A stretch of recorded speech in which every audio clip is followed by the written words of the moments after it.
എല്ലാ പ്രിയപ്പെട്ടവർക്കും നമസ്കാരം. നമ്മൾ ഇനി ജോഗ്രഫിയിൽ നിന്നുള്ള കുറച്ച് ചോദ്യങ്ങളാണ് നോക്കുന്നത്.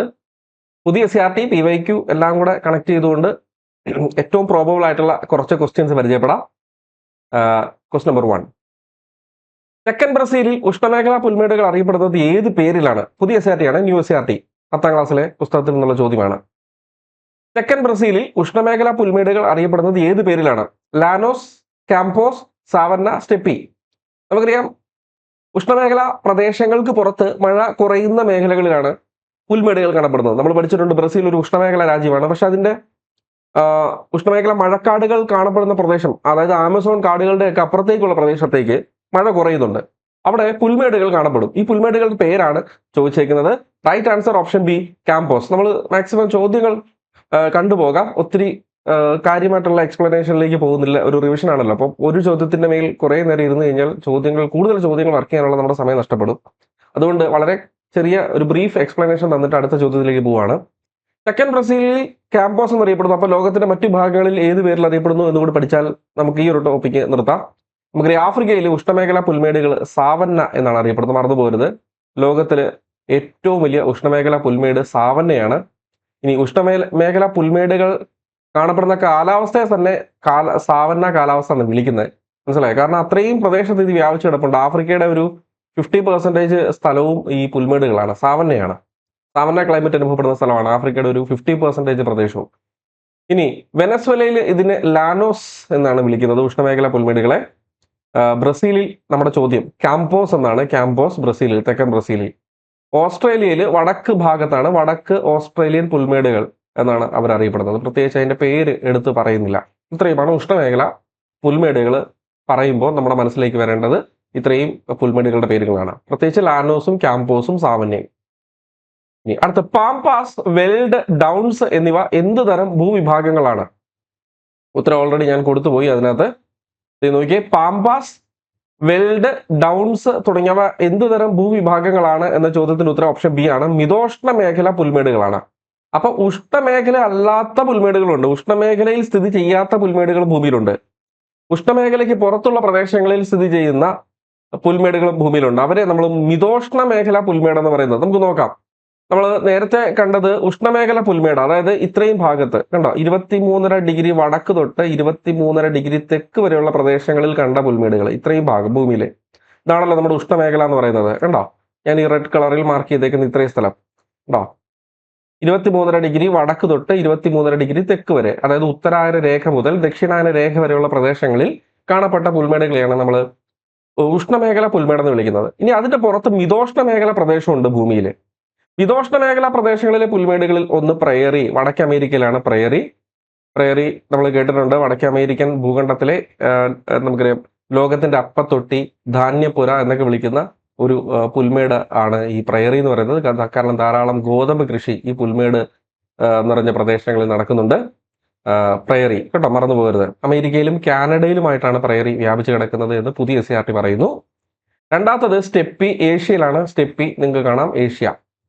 യുറേഷ്യ എന്ന് വേണമെങ്കിൽ നമുക്ക് പറയാം, കാരണം യൂറോപ്പിന്റെ സ്റ്റെപ്പി എന്ന് പറയുന്ന പുൽമേടിന്റെ കുറച്ച് ഭാഗം യൂറോപ്പിലും കുറച്ച് ഭാഗം ഏഷ്യയിലുമായിട്ടാണ്. അപ്പം നമുക്ക് വേണമെങ്കിൽ അത് യുറേഷ്യ എന്ന് പറയാം, ആ സ്ഥലം കേട്ടോ, ആ ഒരു പ്രദേശം. സ്റ്റെപ്പി വ്യാപിച്ചു കിടക്കുന്ന പ്രദേശത്ത് നമുക്ക് വേണമെങ്കിൽ യുറേഷ്യ എന്ന് വിളിക്കാം. അടുത്ത പാംപാസ്, ഇവിടെ നിങ്ങൾക്ക് കാണാം, പാംപാസ് അർജന്റീനയാണ്. പാംപാസ് അർജന്റീന മിതോഷ്ണ മേഖല പുൽമേടാണ്. ഇനി ആഫ്രിക്കയിൽ വെൽഡ് എന്നറിയപ്പെടുന്ന ഒരു പുൽമേട് നിങ്ങൾക്ക് കാണാം. ആഫ്രിക്കയിൽ വെൽഡ് മിതോഷ്ണ മേഖല പുൽമേടാണ്. ഇനി ഓസ്ട്രേലിയയിൽ ഡൗൺസ് എന്ന പുൽമേട് കാണാം കേട്ടോ, മിതോഷ്ണ മേഖല പുൽമേടാണ്. അപ്പം നമ്മൾ നേരത്തെ ആഫ്രിക്കയിലെ സാവന്ന കണ്ടായിരുന്നല്ലേ, സാവന്ന ഉഷ്ണമേഖല പുൽമേടും കണ്ടോ, ഉഷ്ണമേഖലയ്ക്കകത്ത് അത് വരുന്നത്. വെൽഡ് ആഫ്രിക്കയിലെ മിതോഷ്ണ മേഖല പുൽമേടുമാണ്. പാംപാസ് തെക്കേ അമേരിക്കയിലെ മിതോഷ്ണ മേഖല പുൽമേടാണ്. കാമ്പോസും ലാനോസും തെക്കേ അമേരിക്കയിലെ ഉഷ്ണമേഖല പുൽമേടാണ്.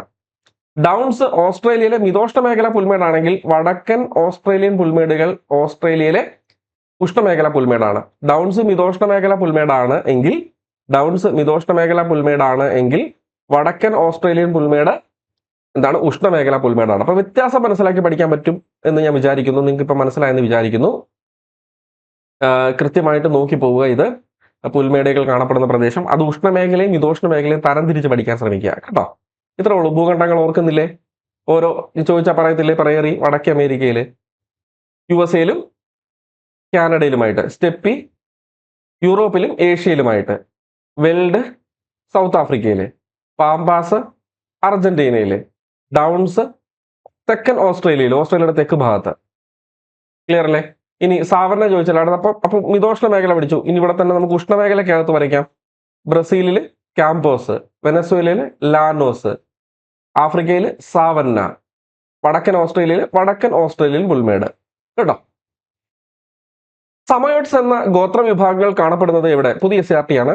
സമയോട്സ് എന്ന ഗോത്ര വിഭാഗങ്ങൾ കാണപ്പെടുന്നത് എവിടെ? Greenland, Siberia, Finland, Alaska. പറഞ്ഞു. ഏതാ ഉത്തരം? സമയോട്സ് കാണപ്പെടുന്നത് എവിടെ? സൈബീരിയയിലാണ്. സൈബീരിയ റഷ്യയുടെ വടക്ക് ഭാഗത്തായിട്ടാണ് സൈബീരിയൻ പ്രദേശം. നമുക്ക് നോക്കാം. മഞ്ഞ് പുതച്ച് കിടക്കുന്ന പ്രദേശങ്ങളിൽ ധാരാളം സ്ഥലങ്ങൾ, ഭൂമിയിലെ ധാരാളം സ്ഥലങ്ങളിൽ ഗോത്ര വിഭാഗങ്ങൾ താമസിക്കുന്നുണ്ട്. ഉദാഹരണത്തിന് ഗ്രീൻലൻഡ്, വടക്കൻ കാനഡ, അലാസ്ക തുടങ്ങിയ സ്ഥലങ്ങളിലാണ് എസ്കിമോസ്, നമ്മൾ സ്കൂളിലൊക്കെ പഠിക്കുമ്പോൾ ഒത്തിരി കേട്ടിട്ടുള്ളതാണ്, എസ്കിമോസ് അഥവാ ഇന്യൂട്ടുകൾ കാണപ്പെടുന്നത്. ഗ്രീൻലൻഡിലും വടക്കൻ കാനഡയിലും അലാസ്കയിലുമൊക്കെയാണ് എസ്കിമോസ് അല്ലെങ്കിൽ ഇന്യൂട്ടുകൾ കാണപ്പെടുന്നത്. വടക്കൻ ഫിൻലാൻഡിലും സ്കാൻഡിനേവിയൻ രാജ്യങ്ങളിലുമാണ് ലാപ്സ് എന്നറിയപ്പെടുന്ന ഗോത്ര വിഭാഗങ്ങൾ. അതായത് മഞ്ഞ് പുതച്ച പ്രദേശങ്ങളിൽ ജീവിക്കുന്ന ഗോത്ര വിഭാഗങ്ങളാണ് ഇവര്. കേട്ടോ. നമ്മുടെ ചോദ്യം സൈബീരിയയിലാണ് സമയോട്സ്. ഓർക്കുക, സൈബീരിയ സമയോട്സ്. കേട്ടോ. സൈബീരിയ സമയോട്സ്. ക്ലിയർ അല്ലേ? ഓർക്കാൻ പറ്റുമല്ലോ. ലെനാതടം റഷ്യയിലാണ്. ലെനാതടം അവിടെയാണ് യാക്കൂട്ടുകൾ സ്ഥിതി ചെയ്യുന്നത്. യാക്കൂട്ട്സ് എന്ന ഗോത്ര വിഭാഗം ജീവിക്കുന്നത് ലെനാതടം റഷ്യയിൽ തന്നെ വടക്ക് ഭാഗത്ത്, തണുപ്പുള്ള റഷ്യയുടെ ഏറ്റവും കിഴക്ക് ഭാഗമാണ്. കേട്ടോ. വടക്ക് കിഴക്ക് ഭാഗമാണ്. റഷ്യയുടെ വടക്ക് കിഴക്ക് ഭാഗത്താണ് ലെനാതടം. അവിടെയാണ് യാക്കൂട്ടുകൾ. വടക്ക് കിഴക്കൻ ഏഷ്യയുടെ വടക്ക് കിഴക്കൻ ഏഷ്യയിലായിട്ട് എന്താണ് കൊറിയാക്സ്, അതുപോലെ തന്നെ ചുക്ചി തുടങ്ങിയ ഗോത്ര വിഭാഗങ്ങൾ വടക്ക് കിഴക്കൻ ഏഷ്യയുടെ ഭാഗത്തായിട്ട് ജീവിക്കുന്നു. കൊറിയാക്സും ചുക്ചിയും. കേട്ടോ. മറന്നു പോകരുത് ഇത്രയും കാര്യങ്ങൾ. നെക്സ്റ്റ്, വാർത്താവിനിമയ ഉപഗ്രഹങ്ങൾ സ്ഥിതി ചെയ്യുന്ന ഒരു പ്രീവിയസ് ക്വസ്റ്റ്യൻ ആണ്. വാർത്താവിനിമയ ഉപഗ്രഹങ്ങൾ സ്ഥിതി ചെയ്യുന്ന അന്തരീക്ഷ മണ്ഡലം. അന്തരീക്ഷ പാളികളെ പറ്റി സ്ഥിരമായിട്ട് ചോദ്യങ്ങൾ വരാറുണ്ട്. അതിൽ എപ്പോഴും ചോദിക്കുന്ന ഒരു ചോദ്യമാണ് വാർത്താവിനിമയ ഉപഗ്രഹങ്ങൾ സ്ഥിതി ചെയ്യുന്ന അന്തരീക്ഷ മണ്ഡലം. പറയാമോ? അയണോസ്ഫിയർ ആണ്. അയണോസ്ഫിയർ നമുക്കറിയാം. അന്തരീക്ഷത്തിൽ 80 മുതൽ 400 കിലോമീറ്റർ വരെ ഉയരത്തിലുള്ള പ്രദേശത്താണ് അയണോസ്ഫിയർ സ്ഥിതി ചെയ്യുന്നത്. ഇനി പുതിയ SRT പ്രകാരമാണെങ്കിൽ 80 മുതൽ 400 വരെയുള്ള അന്തരീക്ഷ പാളിയെ തെർമോസ്ഫിയർ എന്ന് വിളിക്കുന്നു. തെർമോസ്ഫിയറിന്റെ അതായത് 80 മുതൽ 400 കിലോമീറ്റർ വരെ ഉയരമുള്ള പ്രദേശം അന്തരീക്ഷ പാളി. ഏത് അന്തരീക്ഷ പാളിയാണ്? തെർമോസ്ഫിയർ ആണ്. അതായത് ഇവിടെ തന്നെയാണ് തെർമോസ്ഫിയറിൽ അയണൈസേഷൻ നടക്കുന്നത് കൊണ്ട് ഈ സ്ഥലത്തെ നമുക്ക് എന്തും വിളിക്കാം? അയണോസ്ഫിയർ എന്നും വിളിക്കാം. തെർമോസ്ഫിയറിൽ അയണൈസേഷൻ നടക്കുന്നതുകൊണ്ട് നമുക്ക് ഈ സ്ഥലത്ത് എന്തും വിളിക്കാം? അയണോസ്ഫിയർ എന്ന് വിളിക്കാം. എന്താണ് അയണൈസേഷൻ എന്ന് പറയുന്നത്? സാധാരണ ആറ്റങ്ങൾ, മോളിക്യൂളുകൾ സൂര്യനിൽ നിന്നുള്ള UV, X, ഗാമ പോലെയുള്ള തീവ്ര സൂര്യരശ്മികളേറ്റ് അവയിലുള്ള അവരുടെ ആ സ്ഥിരത നഷ്ടപ്പെടുന്നു. അതായത് ഇലക്ട്രോൺ നോക്കൗട്ട് ചെയ്യപ്പെടുന്നു. അവരുടെ ഓർബിറ്റിൽ നിന്ന് ഒരു ഇലക്ട്രോൺ നോക്കൗട്ട് ചെയ്യപ്പെടുന്ന അവസ്ഥയാണ്, അല്ലെങ്കിൽ പുറത്ത് പോകുന്ന അവസ്ഥയാണ് എന്തെന്ന് അയണൈസേഷൻ വിളിക്കുന്നത്. അതൊരു അയോണായി മാറുന്നു അല്ലേ? അങ്ങനെ ആ ആറ്റം, നോർമൽ ആറ്റം എന്തായി മാറുന്നു? ന്യൂട്രൽ ആറ്റം ഒരു അയോൺ, ചാർജ്ഡ് ആറ്റമായി മാറുന്നു. മനസ്സിലായോ? അല്ലെങ്കിൽ ഒരു ചാർജ്ഡ് പദാർത്ഥമായി മാറുന്നു. ഇതിനെയാണ് നമ്മൾ അയണൈസേഷൻ എന്ന് വിളിക്കുന്നത്. ഈ അയണൈസേഷൻ നടക്കുന്ന സ്ഥലമാണ് അയണോസ്ഫിയർ. തെർമോസ്ഫിയർ തന്നെയാണ് അയണൈസേഷൻ നടക്കുന്നത്. അതുകൊണ്ട് തന്നെ നമുക്ക് ഇതിനെ അയണോസ്ഫിയർ എന്ന് വിളിക്കാം. കേട്ടോ. അയണോസ്ഫിയറും തെർമോസ്ഫിയറും കൂടെ ഒന്നിച്ച് ഓപ്ഷനിൽ ഉണ്ടാവില്ല. രണ്ടും വന്നാലും അയണോസ്ഫിയർ നിങ്ങൾ എഴുതിയാൽ മതി. അയണോസ്ഫിയർ ഇല്ലെങ്കിൽ മാത്രം തെർമോസ്ഫിയർ എഴുതിയാൽ മതി. വാർത്താവിനിമയ ഉപഗ്രഹങ്ങൾ സ്ഥിതി ചെയ്യുന്ന അന്തരീക്ഷ മണ്ഡലം എന്ന് ചോദിച്ചുകൊണ്ട് അയണോസ്ഫിയറും തെർമോസ്ഫിയറും രണ്ടും ഓപ്ഷൻ വന്നാലും അയണോസ്ഫിയർ എഴുതിയാൽ മതി. അയണോസ്ഫിയർ ഇല്ലാത്ത സാഹചര്യത്തിൽ മാത്രം തെർമോസ്ഫിയർ ഉത്തരം എഴുതാം. കേട്ടോ. ഇനി ഓസോണിനെ പറ്റി ചോദിക്കാറുണ്ട്. ഓസോൺ സ്ഥിതി ചെയ്യുന്ന അന്തരീക്ഷ പാളി, ഓസോൺ പാളി സ്ഥിതി ചെയ്യുന്നത് ചോദിച്ചാൽ സ്ട്രാറ്റോസ്ഫിയർ ആണ്. ജെറ്റ് വിമാനങ്ങൾ സഞ്ചരിക്കുന്ന അന്തരീക്ഷ പാളി ചോദിക്കാറുണ്ട്. ജെറ്റ് വിമാനങ്ങൾ അത് ഏതാണ്? സ്ട്രാറ്റോസ്ഫിയർ ആണ്.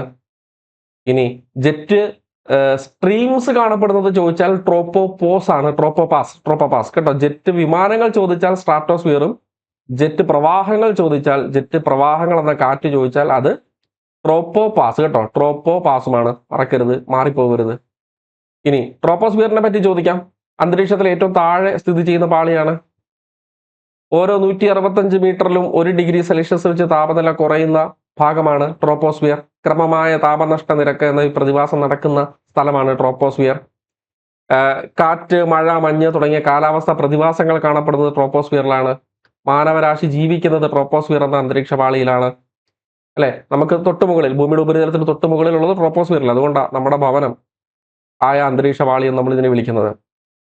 ക്ലിയർ അല്ലേ? മീസോസ്ഫിയറിനെ പറ്റി ചോദിക്കാം. ഉൽക്കാവർഷ പ്രദേശം എന്നറിയപ്പെടുന്നു. അതല്ല ഏറ്റവും പ്രധാനപ്പെട്ട ചോദ്യം. രണ്ടാമത് പറയുന്നത് ഈ പറയാൻ പോകുന്നതാണ്. അന്തരീക്ഷത്തിലെ ഏറ്റവും താപനില കുറഞ്ഞ പാളി, അന്തരീക്ഷത്തിലെ ഏറ്റവും താപനില കുറഞ്ഞ പാളി മീസോസ്ഫിയർ. താപനില കൂടിയത് ചോദിച്ചു കഴിഞ്ഞാൽ തെർമോസ്ഫിയർ എഴുതാവുള്ളൂ. അന്തരീക്ഷത്തിലെ ഏറ്റവും താപനില കൂടിയ പാളി എന്ന് ചോദിച്ചാൽ തെർമോസ്ഫിയർ എഴുതാവുള്ളൂ. തെർമോസ്ഫിയർ. അന്തരീക്ഷത്തിലെ ഏറ്റവും താപനില കൂടിയ പാളി എന്ന് ചോദിച്ചാൽ തെർമോസ്ഫിയർ ആണ്. കുറഞ്ഞ പാളി എന്ന് ചോദിച്ചാൽ മീസോസ്ഫിയർ ആണ്. ഇങ്ങനെയുള്ള ചോദ്യങ്ങൾ ഇവിടുന്ന് ചോദിക്കാം കേട്ടോ. ഇനി ഉയരത്തിനനുസരിച്ച് താപനില കൂടുന്നതും കുറയുന്നതുമായിട്ടുള്ള പാളികൾ ഏതൊക്കെയാണ്? ഉയരത്തിനനുസരിച്ച് താപനില കുറയുന്നത് ട്രോപ്പോസ്ഫിയറിലും മീസോസ്ഫിയറിലുമാണ്. ഉയരത്തിനനുസരിച്ച് താപനില കൂടുന്നത് സ്ട്രാറ്റോസ്ഫിയറും, ഇനി തെർമോസ്ഫിയർ അയണോസ്ഫിയർ എന്നല്ല പറയണം, തെർമോസ്ഫിയർ എന്ന് പറയണം. തെർമോസ്ഫിയർ ഓർ അയണോസ്ഫിയർ കേട്ടോ. ഉയരത്തിനനുസരിച്ച് താപനില കൂടുന്നത് തെർമോസ്ഫിയറിലും സ്ട്രാറ്റോസ്ഫിയറിലുമാണ് കേട്ടോ. കൂടുന്നവർ ഇവർ രണ്ടുപേരുമാണ്. കുറയുന്നത് ഇവർ രണ്ടുപേരുമാണ് ഉയരത്തിനനുസരിച്ച്, ട്രോപ്പോസ്ഫിയറും മീസോസ്ഫിയറും. നെക്സ്റ്റ്, ട്രോപ്പോപാസിലൂടെയുള്ള അതിശക്തമായ വായു പ്രവാഹം അറിയപ്പെടുന്നത്, ഇപ്പൊ ഞാൻ പറഞ്ഞതേ ഉള്ളൂ. ട്രോപ്പോസ്ഫിയർ എന്നും പറയരുത്, സ്ട്രാറ്റോസ്ഫിയർ എന്നും പറയരുത്. ഏത് ജെറ്റ് പ്രവാഹങ്ങൾ സ്ഥിതി ചെയ്യുന്ന ട്രോപ്പോപാസ് ആണ് എന്ന് ഞാൻ പറഞ്ഞില്ലേ. അപ്പോൾ ട്രോപ്പോപാസിലൂടെയുള്ള അതിശക്തമായ വായു പ്രവാഹങ്ങളാണ് ജെറ്റ് പ്രവാഹം, ജെറ്റ് സ്ട്രീംസ് എന്ന കാറ്റുകൾ. ജെറ്റ് വിമാനങ്ങൾ ചോദിച്ചാൽ സ്ട്രാറ്റോസ്ഫിയറേ പറയാവുള്ളൂ. ജെറ്റ് വിമാനങ്ങൾ സഞ്ചരിക്കുന്ന അന്തരീക്ഷ പാളി എന്ന് ചോദിച്ചാൽ ഏതേ പറയാവുള്ളൂ? സ്ട്രാറ്റോസ്ഫിയറേ പറയാവുള്ളൂ. സ്ട്രാറ്റോസ്ഫിയർ മാറിപ്പോകരുത്. അവിടെ ട്രോപ്പോപാസ് എന്ന് പറയരുത്. ജെറ്റ് വിമാനങ്ങൾ ചോദിക്കുമ്പോൾ ട്രോപ്പോപാസ് എന്ന് പറയരുത്, സ്ട്രാറ്റോസ്ഫിയർ എന്ന് പറയാവുള്ളൂ. ഓക്കെ. നെക്സ്റ്റ് ക്വസ്റ്റ്യൻ, താഴെ തന്നിരിക്കുന്നവയിൽ പസഫിക് സമുദ്രത്തിൽ അല്ലാത്ത സമുദ്രജല പ്രവാഹം ഏത്? Kuroshio, California, Canary, Peru. പറഞ്ഞു ഏതാണ്? Kuroshio, California, Canary, Peru. Answer Canary പ്രവാഹമാണ്. കാനറി. നിങ്ങൾ കുറച്ചൊന്ന് പോസ് ചെയ്ത് ഉത്തരത്തിലേക്ക് എത്തിയിട്ട് ഞാൻ എക്സ്പ്ലനേഷനിലേക്ക് പോകുമ്പോൾ അങ്ങോട്ട് പോയാൽ മതിയാവും കേട്ടോ. നമുക്കറിയാം കുറോഷിയോ പ്രവാഹം പസഫിക്കിലാണ്. പസഫിക്കിലെ ഉഷ്ണജല പ്രവാഹമാണ്. കറുത്ത പ്രവാഹം, ബ്ലാക്ക് സ്ട്രീം എന്ന് വിളിക്കുന്നത് കുറോഷിയോ പ്രവാഹത്തെയാണ്. ജപ്പാൻ തീരത്തൂടെ കടന്നു പോകുന്ന സമുദ്രജല പ്രവാഹമാണ് കുറോഷിയോ പ്രവാഹം. കാലിഫോർണിയ പ്രവാഹം പസഫിക്കിലാണ്. പസഫിക്കിലെ ശീതജല പ്രവാഹമാണ് കാലിഫോർണിയ പ്രവാഹം. കാലിഫോർണിയ പ്രവാഹം. കാനറി പ്രവാഹം പസഫിക്കിലല്ല, അറ്റ്ലാന്റിക്കിലാണ്. അറ്റ്ലാന്റിക്കിലെ ശീതജല പ്രവാഹമാണ് കാനറി പ്രവാഹം. ഈ പ്രവാഹമാണ് സഹാറ മരുഭൂമിയുടെ മരുവൽക്കരണത്തിന് കാരണം. സഹാറ മരുഭൂമിയിൽ മഴ പെയ്യാത്തതിന്റെ കാരണങ്ങളിൽ ഒന്ന്, പല കാരണങ്ങളുണ്ട്, അതിലൊന്ന് കാനറി പ്രവാഹമാണ്. അടുത്ത പെറു പ്രവാഹം പസഫിക്കിലാണ്. പസഫിക്കിലെ ശീതജല പ്രവാഹമാണ് പെറു പ്രവാഹം. ഇതിനെ ഹംബോൾട്ട് പ്രവാഹം എന്ന് വിളിക്കാറുണ്ട്. ഹംബോൾട്ട് അല്ലെ. 3 മുതൽ 7 വർഷത്തിലൊരിക്കൽ പെറു പ്രവാഹം അവിടെ നിന്ന് റീപ്ലേസ് ചെയ്യപ്പെടും. അവിടെ തണുത്ത പ്രവാഹം എത്തുന്നു. എൽ നിനോ എന്നീ പ്രതിഭാസത്തെ വിളിക്കുന്നു. ആ പ്രവാഹത്തെയും റീപ്ലേസ് ചെയ്യപ്പെടുന്നതിനെ റീപ്ലേസ് ചെയ്യപ്പെടുന്ന ഉഷ്ണജല പ്രവാഹം, പെറുവിന് പകരം റീപ്ലേസ് ചെയ്യപ്പെടുന്ന ഉഷ്ണജല പ്രവാഹത്തെയും എൽ നിനോ എന്നാണ് വിളിക്കുന്നതെന്നാണ് ഡിഗ്രി ലെവലിന്റെ ഫസ്റ്റ് സ്റ്റേജ് എക്സാമിൽ അവർ ഉത്തരമായിട്ട് കൊടുത്തിട്ടുണ്ടായിരുന്നത്. ആ പ്രതിഭാസത്തെയും ആ പ്രവാഹത്തെയും, പെറു പ്രവാഹത്തിന് പകരം അങ്ങോട്ടേക്ക് റീപ്ലേസ് ചെയ്യപ്പെടുന്ന ഉഷ്ണജല പ്രവാഹത്തെയും എന്ത് വിളിക്കുന്നു? പ്രതിഭാസത്തെയും വിളിക്കുന്നുണ്ട്. ആ പ്രവാഹത്തെയും എൽ നിനോ എന്ന് വിളിക്കുന്നുണ്ട് എന്നാണ് പുതിയ പരീക്ഷയിൽ, അതായത് ഡിഗ്രി ലെവലിന്റെ നടന്ന ഒരു പരീക്ഷയുണ്ട്. അതിൽ ഫസ്റ്റ് ഫേസിൽ സ്റ്റേറ്റ്മെന്റ് ആയിട്ട് വന്നിട്ടുണ്ടായിരുന്ന അങ്ങനെയായിരുന്നു. അത് മാത്രമല്ല 9ാം ക്ലാസ്സിലെ NCERT ടെക്സ്റ്റിലും 11ാം ക്ലാസ്സിലെ +1 ടെക്സ്റ്റിലും എൽ നിനോ ഒരു ഉഷ്ണജല പ്രവാഹമാണ് എന്ന് കൂടി പറയുന്നുണ്ട്. പ്രതിഭാസമാണെന്ന് ആദ്യം പറഞ്ഞതിന് ശേഷം അതൊരു പ്രവാഹമാണെന്ന് കൂടി പറയുന്നുണ്ട്. അപ്പൊ പെറു തീരത്തേക്ക് സാധാരണ കടന്നു വരുന്നത് പെറു അല്ലെങ്കിൽ ഹംബോൾട്ട് എന്നറിയപ്പെടുന്ന ശീതജല പ്രവാഹമാണ്. 3 മുതൽ 7 വർഷത്തിലൊരിക്കൽ അത് റീപ്ലേസ് ചെയ്യപ്പെടുന്നു. അവിടെ ഉഷ്ണജല പ്രവാഹം ആവുന്നു. ഇതിനാണ് ഈ പ്രതിഭാസമാണ് എൽ നിനോ. അങ്ങോട്ടേക്ക് കടന്നു വരുന്ന ഉഷ്ണജല പ്രവാഹത്തെയും എൽ നിനോ എന്ന് വിളിക്കുന്നുണ്ട്. ആ പ്രതിഭാസത്തെയും ആ പ്രവാഹത്തെയും എൽ നിനോ എന്ന് വിളിക്കുന്നുണ്ട്. ഉണ്ണി യേശു എന്നാണ്, അല്ലെങ്കിൽ ചെറിയ കുട്ടി, ആൺകുട്ടി എന്നാണ് എൽ നിനോ എന്ന വാക്കിന്റെ അർത്ഥം. ഡിസംബർ മാസത്താണ് ഈ എൽ നിനോ ആദ്യമായിട്ട്, അല്ലെങ്കിൽ ഡിസംബർ മാസങ്ങളാണ് ഇത് പ്രകടമായി തുടങ്ങുന്നത്. അതുകൊണ്ട് തന്നെ ഉണ്ണി യേശുവിന്റെ ക്രിസ്മസ് സമ്മാനം എന്നൊക്കെയുള്ള അർത്ഥത്തിൽ ഉണ്ണി യേശു എന്നതിനെ വിളിക്കുന്നു. ഈ എൽ നിനോ എന്ന വാക്കിന്റെ അർത്ഥം അതാണ്. എൽ നീനിയോ എന്ന അതിന്റെ പ്രൊനൗൺസിയേഷൻ. എൽ നീനിയോ സ്പാനിഷ് വേർഡാണ്. അതിന്റെ അർത്ഥം ഉണ്ണി യേശു, ചെറിയ ആൺകുട്ടി എന്നൊക്കെയാണ്. ഇനി എൽ നിനോ കാരണം എന്താ സംഭവിക്കുന്നത്? എൽ നിനോ പ്രതിഭാസം കാരണം എന്ത് സംഭവിക്കുന്നു? പെറു, ചിലി പോലെയുള്ള സൗത്ത് അമേരിക്കൻ രാജ്യങ്ങളിൽ സാധാരണ വരൾച്ചയാണ്. അതിന് പകരം അവിടെ ശക്തമായ മഴ ലഭിക്കുന്നു, വെള്ളപ്പൊക്കങ്ങൾ ഉണ്ടാവുന്നു. മരുഭൂമി പ്രദേശങ്ങളാണ് ഇവിടെ എല്ലാം, ഭയങ്കരമായിട്ടുള്ള മഴയും മറ്റു പ്രശ്നങ്ങളും ഉണ്ടാവുന്നു. നല്ല രീതിയിൽ മത്സ്യസമ്പത്തുള്ള പ്രദേശമാണ് പെറു, ചിലി തീരങ്ങൾ. പക്ഷെ അവിടെ മത്സ്യസമ്പത്ത് കുറയുന്നു എൽ നിനോ കാലത്ത്, അല്ലെ. ഇങ്ങനെയുള്ള പല പ്രശ്നങ്ങളും എൽ നിനോ കാരണം ഉണ്ടാവും. എന്നാൽ ഇതിന് നേരെ വിപരീതം എവിടെ ഉണ്ടാവും? ഓസ്ട്രേലിയയിലും ഏഷ്യയിലും ഉണ്ടാവും. നല്ല മഴ കിട്ടിക്കൊണ്ടിരുന്ന ഓസ്ട്രേലിയ, ഏഷ്യ തുടങ്ങിയ രാജ്യങ്ങളിൽ വരൾച്ച നമ്മുടെ മൺസൂണൊക്കെ വൈകും, മൺസൂണൊക്കെ കുറയും, അതിന്റെ ശക്തി കുറയും എൽനിനോ കാരണം, അല്ലേ? ഇത് കഴിഞ്ഞ തൊട്ടടുത്ത പ്രതിഭാസമാണ് ലാനിന. ഇത് കഴിഞ്ഞ് വരുന്നതാണ് ലാനിന. ലാനിന കാലത്ത് നേരെ തിരിയുക. ലാനിന കാലത്ത് പെറു, ചിലി തുടങ്ങിയ സൗത്ത് അമേരിക്കൻ രാജ്യങ്ങളുടെ തീരത്ത് വലിയ തോതിൽ ശീതജല പ്രവാഹം അപ്പല്ല് ചെയ്യുന്നു, ഉയർന്നു വരുന്നു, സമുദ്രത്തിനടിയിൽ നിന്ന് ആ പ്രദേശത്തേക്ക് കടന്നു വരുന്നു. പെറു, ചിലി തുടങ്ങിയ തീരത്ത് ട്രേഡ് വിൻഡ് ദുർബലമാകുന്നു. വാണിജ്യപാത ദുർബലമാകുന്ന വഴിയാണ് ഇങ്ങനെ തണുത്ത വെള്ളം മുകളിലോട്ട് ഉയർന്നു വരുന്നത്. ചൂടുവെള്ളം കിഴക്ക് നിന്ന് എങ്ങോട്ടാ, പടിഞ്ഞാറേക്ക് നീങ്ങി പോവുകയും ചെയ്യും. അതായത് ഓസ്ട്രേലിയയുടെ, ഏഷ്യയുടെ ഭാഗത്തേക്ക് ചൂടുവെള്ളം കടന്നു വരും. നമുക്ക് കൂടുതൽ മഴ കിട്ടും, മൺസൂൺ ശക്തമാവും ലാനിന കാലത്ത്. എൽനിനോ കഴിഞ്ഞ് തൊട്ടടുത്ത വർഷം ലാനിന നമുക്ക് അനുഭവപ്പെടാറുണ്ട് നോർമലി. എന്നാൽ പെറു, ചിലി തുടങ്ങിയ രാജ്യങ്ങളിൽ ഉഗ്രമായ വരൾച്ച അനുഭവപ്പെടും ലാനിന കാലത്ത്. ലാനിന എന്ന വാക്കിനർത്ഥം ബാലിക എന്നാണ്, ബാലിക, കേട്ടോ. അപ്പം ഇത് ഏതൊക്കെ പ്രദേശങ്ങളിൽ എങ്ങനെയൊക്കെ ഇമ്പാക്റ്റുകൾ ഉണ്ടാക്കും എന്നുള്ളത് ഒന്ന് നോക്കിപ്പോക്കോണം. ഞാൻ കുറച്ചൊക്കെ പറഞ്ഞു. മാൻഡിലിന്റെയും കാമ്പിന്റെ അതിർത്തി അറിയപ്പെടുന്ന പേര്. നമുക്ക് മാൻഡിലിനെ മീസോസ്ഫിയർ എന്ന് വിളിക്കാറുണ്ട്. അന്തരീക്ഷത്തിൽ ഒരു മീസോസ്ഫിയർ ഉണ്ട്. ഭൂമിക്കടിയിലെ മീസോസ്ഫിയർ എന്ന് വിളിക്കുന്നത് മാൻഡിലാണ്. കാമ്പിനെ ബാരിസ്ഫിയർ എന്ന് വിളിക്കുന്നുണ്ട്. ബാരിസ്ഫിയർ എന്ന് വിളിക്കാറുണ്ട്. അപ്പൊ മീസോസ്ഫിയർ അന്തരീക്ഷത്തിൽ മാത്രമല്ല, മീസോസ്ഫിയർ എന്നറിയപ്പെടുന്ന ഒരു പാളി ഭൂമിക്കടിയിലുണ്ട്. അത് മാൻഡിലാണ്, കേട്ടോ. അന്തരീക്ഷത്തിൽ ഒരു മീസോസ്ഫിയർ ഉണ്ട്, ഭൂമിക്കടിയിൽ ഒരു മീസോസ്ഫിയർ ഉണ്ടെന്ന് ഓർത്തോണം. മാൻഡിലിന്റെയും കാമ്പിന്റെയും അതിർത്തിയുടെ പേരാണ് ചോദിച്ചേക്കുന്നത്. കാമ്പിനെ നമുക്ക് കാമ്പ് നിഫെ എന്നുകൂടി അറിയപ്പെടുന്നുണ്ട്. കാമ്പിൽ കൂടുതലുള്ളത് നിക്കലും അയണും ആയതുകൊണ്ട് കാമ്പിനെ നിഫെ എന്നുകൂടി വിളിക്കാറുണ്ട്. നിഫെ പ്രത്യേകിച്ച് നമ്മുടെ അകക്കാമ്പിനെയാണ് അങ്ങനെ വിളിക്കുന്നത്. അകക്കാമ്പ് ഖര അവസ്ഥയിലാണ് പഠിച്ചിട്ടുണ്ട്. പുറക്കാമ്പ് ഉരുകിയ അവസ്ഥയിലുമാണ്. ഓക്കെ, അപ്പൊ മാൻഡിലിന്റെ കാമ്പിന്റെ അതിർത്തിയുടെ പേരെന്താണ് ചോദ്യം എപ്പോഴും ചോദിക്കാറുള്ളത്? ഗുട്ടൻബർഗ് വിച്ഛിന്നത എന്നാണ് മാൻഡിലിന്റെ കാമ്പിന്റെ അതിർത്തി. മൊഹോറോവിക് വിച്ഛിന്നത എന്ന് പറഞ്ഞാൽ എന്താണ്? മൊഹോറോവിക് ആരുടെയൊക്കെയാണ്? ഭൂവൽക്കത്തിന്റെയും മാൻഡിലിന്റെയും അതിർത്തിയാണ് മൊഹോറോവിക്, കേട്ടോ. ഭൂവൽക്കം, മാൻഡിൽ അതിർത്തിയാണ് മൊഹോറോവിക്. ഭൂവൽക്കത്തെ തന്നെ രണ്ടായിട്ട് തരംതിരിക്കുന്നുണ്ട്. വൻകര ഭൂവൽക്കത്തെ സിയാൽ എന്നും സമുദ്ര ഭൂവൽക്കത്തെ സിമ എന്നും വിളിക്കാറുണ്ട്. ഓർത്തോണം, വൻകര ഭൂവൽക്കത്തേക്കാൾ സാന്ദ്രത കൂടിയ ഭാഗമാണ് സമുദ്ര ഭൂവൽക്കം. എന്നാൽ വൻകര ഭൂവൽക്കത്തേക്കാൾ തിക്നെസ് കുറഞ്ഞ ഭാഗമാണ് സമുദ്ര ഭൂവൽക്കം. രണ്ട് രീതി പറയണം. വൻകര ഭൂവൽക്കത്തേക്കാൾ സാന്ദ്രത കൂടുതൽ ആർക്കുണ്ട്? സിമയ്ക്കുണ്ട്, സമുദ്ര ഭൂവൽക്കത്തിനുണ്ട്. പക്ഷെ വൻകര ഭൂവൽക്കത്തേക്കാൾ അതിന് തിക്നെസ്, കനം കുറവാണ്. ആർക്ക്? സിമയ്ക്ക്, കേട്ടോ, സമുദ്ര ഭൂവൽക്കത്തിന്. ക്ലിയർ? അപ്പൊ മൊഹോറോവിക്ക് പറഞ്ഞു. ലേമാൻ വിച്ഛിന്നത എന്താണ്? ലേമാൻ വിച്ഛിന്നത എന്ന് പറഞ്ഞാൽ എന്താണ്? പുറക്കാമ്പിന്റെ അകക്കാമ്പിന്റെ അതിർത്തിയാണ് ലേമാൻ. ഞാൻ പറഞ്ഞു പുറക്കാമ്പിന്റെ അകക്കാമ്പിന്റെ പ്രത്യേകത പറഞ്ഞു. പുറക്കാമ്പ് ഉരുകിയ അവസ്ഥയിലാണ്, ലിക്വിഡ് സ്റ്റേറ്റിലും, അകക്കാമ്പ് സോളിഡ് സ്റ്റേറ്റിലുമാണ് പറഞ്ഞു. റെപ്പറ്റീവ് വിച്ഛിന്നത ഏതാണ്? റെപ്പറ്റീവ് വിച്ഛിന്നത നമ്മുടെ മാൻഡിലിന്റെ തന്നെ ഉപരിമാൻഡിലും അധോ മാൻഡിലിന്റെ അതിർത്തിയാണ് റെപ്പറ്റീവ് വിച്ഛിന്നത, കേട്ടോ. ഉപരിമാൻഡിലും അധോ മാൻഡിലും. ഇവിടെ മാൻഡിലിനെ പറ്റി പറയുമ്പോൾ ലിത്തോസ്ഫിയറും, അതായത് ശിലാമണ്ഡലം, ശിലാമണ്ഡലവും അസ്തനോസ്ഫിയറിനെ പറ്റിയും ഒന്ന് ഓർത്തോണം. എന്താണ് ലിത്തോസ്ഫിയർ എന്ന് പറഞ്ഞാൽ? ഭൂവൽക്കവും മാൻഡിലിന്റെ ഉപരിഭാഗവും കൂടെ ചേർന്ന ഖരരൂപത്തിലുള്ള പ്രദേശമാണ് ശിലാമണ്ഡലം.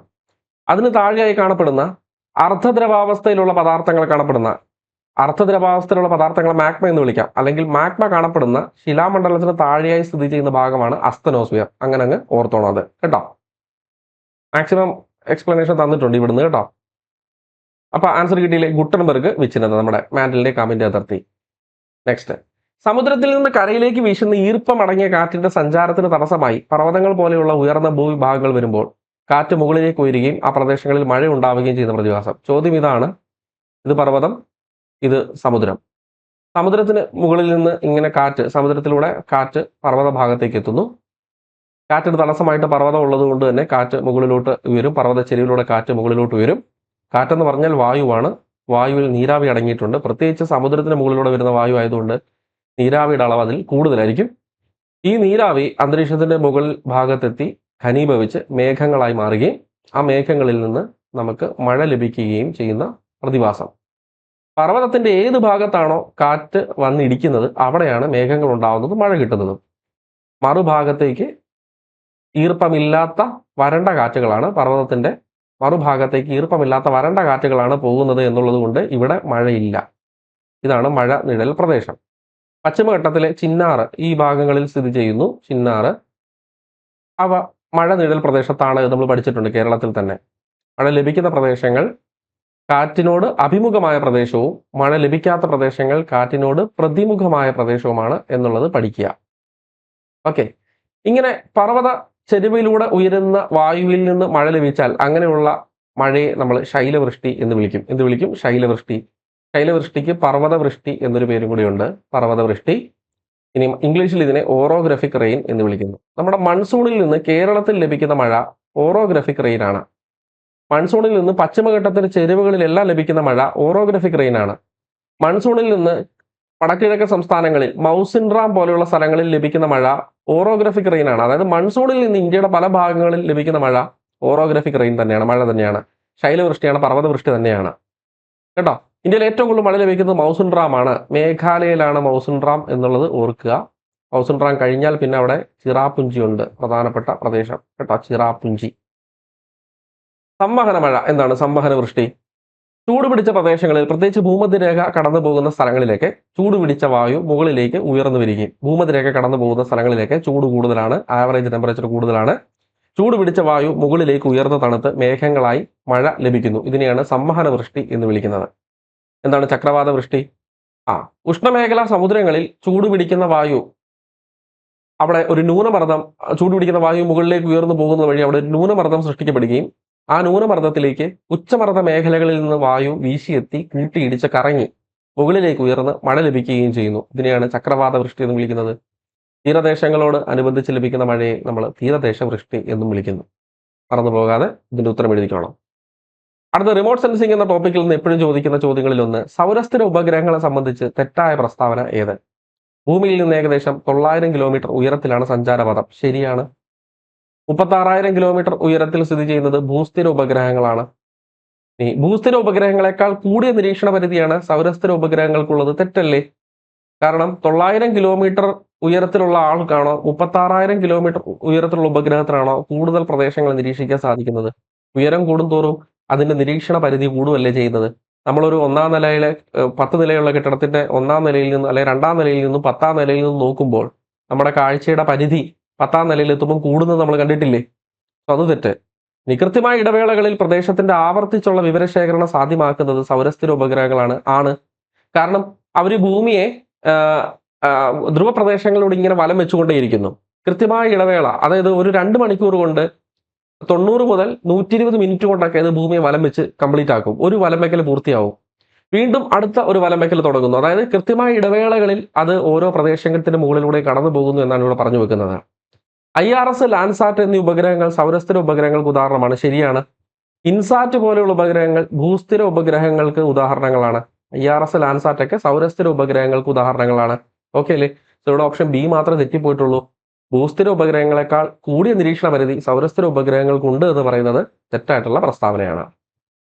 അടുത്തത്, കാലാവസ്ഥയെയും പരിസ്ഥിതിയെയും സംരക്ഷിക്കുന്നതിന്റെ ഭാഗമായി സംഘടിപ്പിച്ച അന്താരാഷ്ട്ര സമ്മേളനമായ സ്റ്റോക്ക്ഹോം സമ്മേളനത്തിന്റെ വർഷം ഏത്? ഉത്തരം കൊടുത്തിട്ടുണ്ട്, 1972.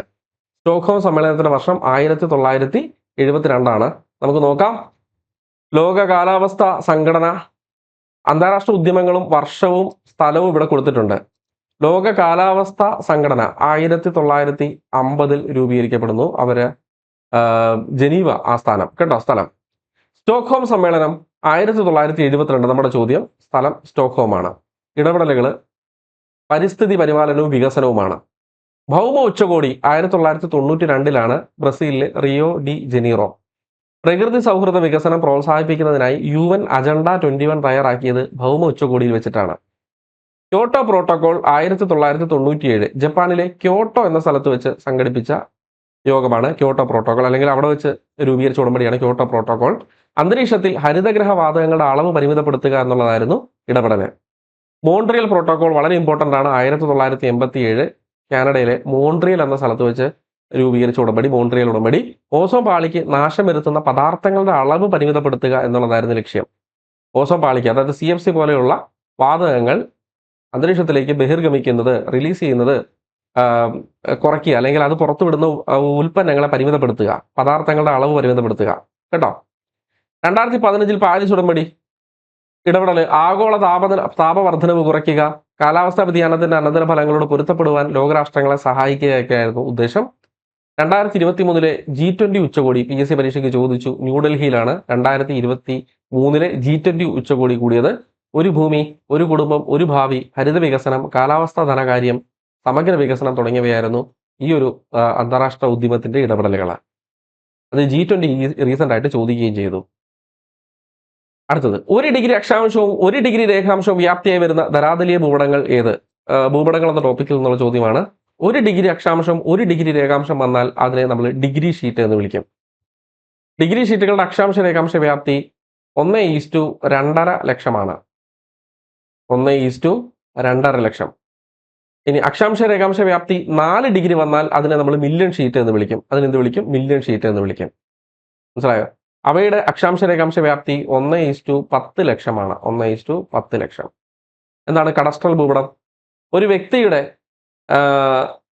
സ്വത്തുവകകൾ അല്ലെങ്കിൽ അയാളുടെ പാടങ്ങൾ, കെട്ടിടങ്ങൾ തുടങ്ങിയ അയാളുടെ സ്വത്തുക്കൾ അല്ലെങ്കിൽ അയാളുടെ കൺട്രോളിലുള്ള അധികാര പരിധിയിലുള്ള പ്രദേശങ്ങൾ എല്ലാം കൂടെ വരച്ച് സൂക്ഷിച്ച് നിർമ്മിക്കുന്ന ഭൂപടങ്ങളാണെങ്കിൽ അവയെല്ലാം കൂടെ കൃത്യമായി ഒരു ഭൂപടമായിട്ട് നമ്മൾ മാറ്റി കഴിഞ്ഞാൽ അതിനെ വിളിക്കുന്ന പേരാണ് കഡസ്ട്രൽ ഭൂപടം.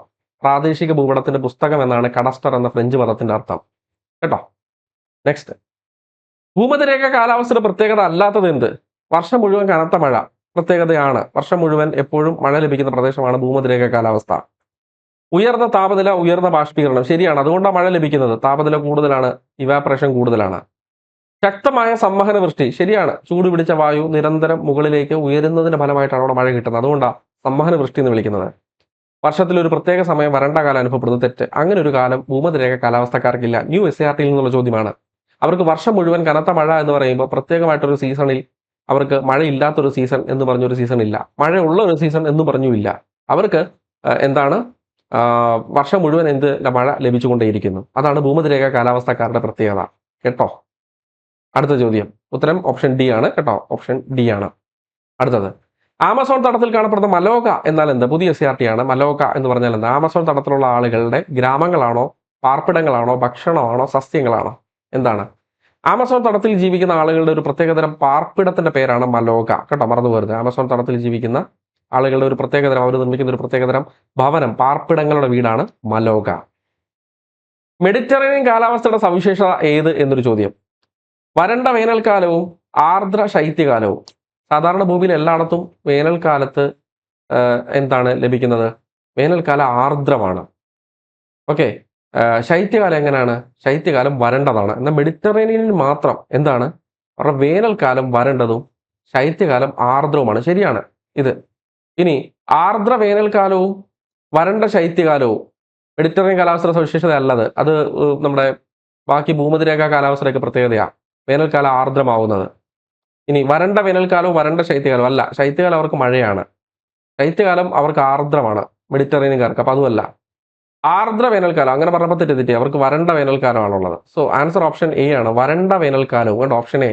വരണ്ട വേനൽക്കാലവും ആർദ്ര ശൈത്യകാലവുമാണ് മെഡിറ്ററേനിയൻ കാലാവസ്ഥയുടെ പ്രത്യേകത. ബാക്കി പറഞ്ഞിരിക്കുന്നതല്ല ഇപ്പം സാധാരണ വേനൽക്കാലം എപ്പോഴും ഭൂമിയിൽ നമുക്കറിയാം, ഭൂമധ്യരേഖ കാലാവസ്ഥക്കാർക്കൊക്കെ വേനൽക്കാലം ആർദ്രമാണ്, ശൈത്യകാലം വരണ്ടതാണ്. ഇതിന് നേരെ ഓപ്പോസിറ്റ് ആണ് മെഡിറ്ററേനിയൻ കാലാവസ്ഥ എന്ന് ഓർക്കുക. സിട്രസ് ഫ്രൂട്ടുകളൊക്കെ നമുക്കറിയാം, നാരക ഫലങ്ങൾ, പഴങ്ങളുടെയൊക്കെ പ്രൊഡക്ഷൻ അല്ലെങ്കിൽ അവയുടെയൊക്കെ കൃഷിക്ക് ഏറ്റവും അനുയോജ്യമായ കാലാവസ്ഥയായിട്ടാണ് മെഡിറ്ററേനിയൻ കാലാവസ്ഥ കരുതപ്പെടുന്നത്. മെഡിറ്ററേനിയൻ കടലിന് ചുറ്റുമുള്ള പ്രദേശങ്ങളിലാണ് ഈ കാലാവസ്ഥ അനുഭവപ്പെടുന്നത്. മെഡിറ്ററേനിയൻ കടലിന് ചുറ്റുമുള്ള പ്രദേശങ്ങളിലും അതേ അക്ഷാംശത്തിൽ സ്ഥിതി ചെയ്യുന്ന ഭൂമിയിലെ മറ്റ് സ്ഥലങ്ങളിലും 30 ഡിഗ്രി 40 ഡിഗ്രി അക്ഷാംശങ്ങൾക്കിടയിൽ ആണ് മെഡിറ്ററേനിയൻ കാലാവസ്ഥ അനുഭവപ്പെടുന്നത് എന്നുള്ള കാര്യം ഓർക്കുക. ഇവിടെ ഈ ശൈത്യകാലത്ത് മഴ ലഭിക്കാനുള്ള കാരണമായിട്ട് പറയുന്നത്, ശൈത്യകാലം ആകുമ്പോഴത്തേക്ക് ഈ പറഞ്ഞ ഉച്ചമർദ്ദ മേഖല ഈ മെഡിറ്ററേനിയൻ കാലാവസ്ഥയ്ക്ക് തെക്ക് വശത്തേക്ക് മാറുന്നതാണ് ഇവർക്ക് മഴ ലഭിക്കാനുള്ള കാരണമായിട്ട് പറയുന്നത്. കേട്ടോ. നെക്സ്റ്റ്, പാംപാസ്, വെൽഡ്, ഡൗൺസ് എന്നിവ എന്തുതരം ഭൂവിഭാഗങ്ങളാണ്? ഓൾറെഡി ഡിസ്കസ് ചെയ്തതാണ്. ഞാൻ ഒന്നുകൂടെ അത് ഇവിടെ ഉൾപ്പെടുത്തി. ഉത്തരം മിതോഷ്ണ മേഖല പുൽമേടുകൾ. കേട്ടോ, പറഞ്ഞതാണ് നമ്മൾ. ഇതും നമ്മൾ ഡിസ്കസ് ചെയ്തതാണ്. താഴെ തന്നിരിക്കുന്നവയിൽ പാമിർ കെട്ടിലേക്ക് കൂടിച്ചേരാത്ത പർവ്വതനിര. ഇന്ത്യൻ ജോഗ്രഫി എന്ന് കുറച്ച് ചോദ്യം. താഴെ തന്നിരിക്കുന്നവയിൽ പാമിർ കെട്ടിലേക്ക് കൂടിച്ചേരാത്തത് ഏത്? കാരക്കോറം, ഹിന്ദുക്കുഷ്, സുലൈമാൻ, ലഡാക്ക്. ഏതാണ് പാമിർ കെട്ടിലേക്ക് കൂടിച്ചേരാത്തത്? പറഞ്ഞു, ലഡാക്കാണ്. കാരക്കോറം നമുക്കറിയാം, കാരക്കോറം നിരകൾ പാമിർ കെട്ടിൽ നിന്ന്, പാമിർ കെട്ട് അറിയാം, ലോകത്തിന്റെ മേൽക്കൂര എന്നറിയപ്പെടുന്ന പീഠഭൂമി മേഖലയാണ്. അപ്പം ഇന്ത്യയിലേക്ക് പാമിർ കെട്ടിൽ നിന്ന് ഇന്ത്യയിലേക്ക് വ്യാപിക്കുന്ന പർവ്വതനിര. ഹിന്ദുക്കുഷ് അഫ്ഗാനിസ്ഥാനിലേക്ക്, സുലൈമാൻ പാകിസ്ഥാനിലേക്ക്. ഇനി ചൈനയിലേക്കുണ്ട് 2 എണ്ണം. ഏതൊക്കെയാണ്? ടിയാൻഷൻ, കുൻലുൻ തുടങ്ങിയവ ചൈനയിലേക്ക് വ്യാപിക്കുന്ന പർവ്വതനിരകളാണ് പാമിർ കെട്ടിൽ നിന്ന്. കേട്ടോ, മറക്കരുത്. ശരിയായ ചേരുംപടി ഏത്? Greater Himalaya Himachal, inner Himalaya Himadri, lesser Himalaya Shivalik, ഇവയൊന്നുമല്ല. ഏതാണ് ശരിയായിട്ടുള്ള ചേരുംപടി? പറഞ്ഞോ, ഏതാണ് ഉത്തരം? ഏതാണ്? ഇന്നർ ഹിമാലയ ഹിമാദ്രി എന്നുള്ളതാണ് കറക്റ്റ്. ഗ്രേറ്റർ ഹിമാലയ എന്ന് പറഞ്ഞാൽ അത് ഹിമാദ്രിയാണ് കേട്ടോ. ഗ്രേറ്റർ ഹിമാലയ ഹിമാചൽ അല്ല, ഹിമാദ്രിയാണ്. ശരാശരി 6100 മീറ്റർ ഉയരമുള്ള 25 കിലോമീറ്റർ വീതിയുള്ള നിരയാണ് ഗ്രേറ്റർ ഹിമാലയ. അതിനെ തന്നെ ഇന്നർ ഹിമാലയ എന്നും വിളിക്കുന്നുണ്ട്. ഇനി ഹിമാചലിനെ വിളിക്കുന്നത് ലെസർ ഹിമാലയ എന്നാണ്. ലെസർ ഹിമാലയ എന്നാണ് ഹിമാചലിനെ വിളിക്കുന്നത്. 3500 മുതൽ 4500 മീറ്റർ വരെ ശരാശരി ഉയരവും 60 മുതൽ 80 കിലോമീറ്റർ വരെ ശരാശരി വീതിയുമുള്ള പർവ്വതനിരയാണ് ഹിമാചൽ. ലെസർ ഹിമാലയ എന്ന് വിളിക്കുന്നു, അല്ലെങ്കിൽ മിഡിൽ ഹിമാലയ എന്നൊക്കെ വിളിക്കുന്നു. ശിവാലിക്ക് എന്താണ്? ശിവാലിക്ക് ഔട്ടർ ഹിമാലയ എന്നാണ് അറിയപ്പെടുന്നത്. ശിവാലിക്ക് ഔട്ടർ ഹിമാലയ 1220 മീറ്റർ ശരാശരി ഉയരമുള്ള 60 മുതൽ 150 കിലോമീറ്റർ വരെ ശരാശരി വീതിയുള്ള പർവ്വതനിരയാണ് ശിവാലിക്ക്. ഓക്കെ അല്ലേ? So answer option B. അത് മാത്രമേ ഉള്ളൂ correct. Inner Himalaya Himadri. Next, ഉത്തരാഖണ്ഡിനെയും ടിബറ്റിനെയും തമ്മിൽ ബന്ധിപ്പിക്കുന്ന ചുരം ഏത്? ചുരങ്ങൾ എപ്പോഴും ചോദിക്കാറുണ്ട്. ലിപ്പുലേക്ക്, ഷിപ്കില, സോജില, നാഥുല. ഏതാണ് റൈറ്റ് ആൻസർ? ലിപ്പുലേക്കാണ്. ലിപ്പുലേക്ക്. ഷിപ്കിലയോ? ഹിമാചൽ പ്രദേശിനെ ടിബറ്റിലേക്ക് ബന്ധിപ്പിക്കുന്ന ചുരമാണ് ലിപ്പുലേക്ക്. ഇനി ഹിമാചൽ പ്രദേശിലുള്ള മറ്റു ചുരങ്ങൾ കൂടി പരിചയപ്പെടാം. ഒന്ന് ബാരാലാച്ച ചുരം. ബാരാലാച്ച ചുരം ബന്ധിപ്പിക്കുന്നത് കുളു താഴ്വരയെ, ഹിമാചൽ പ്രദേശിൽ തന്നെയുള്ള കുളു താഴ്വരയെ ഹിമാചൽ പ്രദേശിൽ തന്നെയുള്ള ലാഹുൽ സ്പിതി താഴ്വര അല്ലെങ്കിൽ ലാഹുൽ താഴ്വരയിലേക്ക് ബന്ധിപ്പിക്കുന്ന ചുരമാണ് ബാരാലാച്ച. ഹിമാചൽ പ്രദേശിലുള്ള രണ്ടാമത്തെ പ്രധാനപ്പെട്ട ചുരം റോഹ്താങ് ചുരം. റോഹ്താങ് ചുരം ബന്ധിപ്പിക്കുന്നത് ബാരാലാച്ച ചുരം മാറിപ്പോയി. ബാരാലാച്ച ചുരം ബന്ധിപ്പിക്കുന്നത്, ഇപ്പൊ റോഹ്താങ്ങിന്റെ കാര്യം ഞാൻ പറഞ്ഞത്, ബാരാലാച്ച ചുരം ബന്ധിപ്പിക്കുന്ന ലാഹുൽ താഴ്വരയെ ലഡാക്കിലേക്ക് ബന്ധിപ്പിക്കുന്ന ചുരമാണ് ബാരാലാച്ച ചുരം. റോഹ്താങ് ചുരമാണ് കുളു താഴ്വരയെ ലാഹുൽ താഴ്വരയിലേക്ക് ബന്ധിപ്പിക്കുന്നത്. ഏതാണ്? റോഹ്താങ് ചുരമാണ്. ഒന്നുകൂടെ പറയാം. റോഹ്താങ് ചുരം കുളു താഴ്വരയെ ലാഹുൽ സ്പിതി താഴ്വരയിലേക്ക് ബന്ധിപ്പിക്കുന്നു. ബാരാലാച്ച ചുരം ലാഹുൽ താഴ്വരയെ ലഡാക്കിലേക്ക് അല്ലെങ്കിൽ ലേയിലേക്ക് ബന്ധിപ്പിക്കുന്നു. ലാഹുൽ താഴ്വരയെ ലഡാക്കിലേക്ക് അല്ലെങ്കിൽ ലേയിലേക്ക് ബന്ധിപ്പിക്കുന്നു. സോജില ചുരം ശ്രീനഗറിനെ കാർഗിലിലേക്ക് ബന്ധിപ്പിക്കുന്നു. ചുരമാണ് സോജില ചുരം.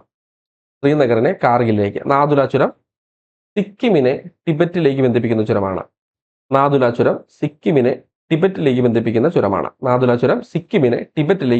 ചുരമാണ്. എല്ലാ ചുരങ്ങളും കിട്ടിയോ? ബാരാലാച്ചയും റോഹ്താങ്ങും ഒന്നുകൂടെ ഓർക്കുക. ഹിമാചൽ പ്രദേശിലുള്ള രണ്ട് പ്രധാനപ്പെട്ട ചുരങ്ങളാണ്. ഷിപ്കില ഹിമാചൽ പ്രദേശിനെ ടിബറ്റിലേക്ക് ബന്ധിപ്പിക്കുന്നു. അടുത്തത് ബാരാലാച്ചയാണ്. ഒന്നുകൂടെ ഓർക്കുക. ബാരാലാച്ച ലാഹുൽ താഴ്വരയെ ലഡാക്കിലേക്ക് ബന്ധിപ്പിക്കുന്നു കേട്ടോ. ലഡാക്കിലേക്ക്.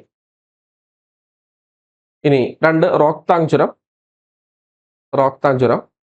കുളു താഴ്വരയെ ലാഹുൽ സ്പിതി താഴ്വരയിലേക്ക്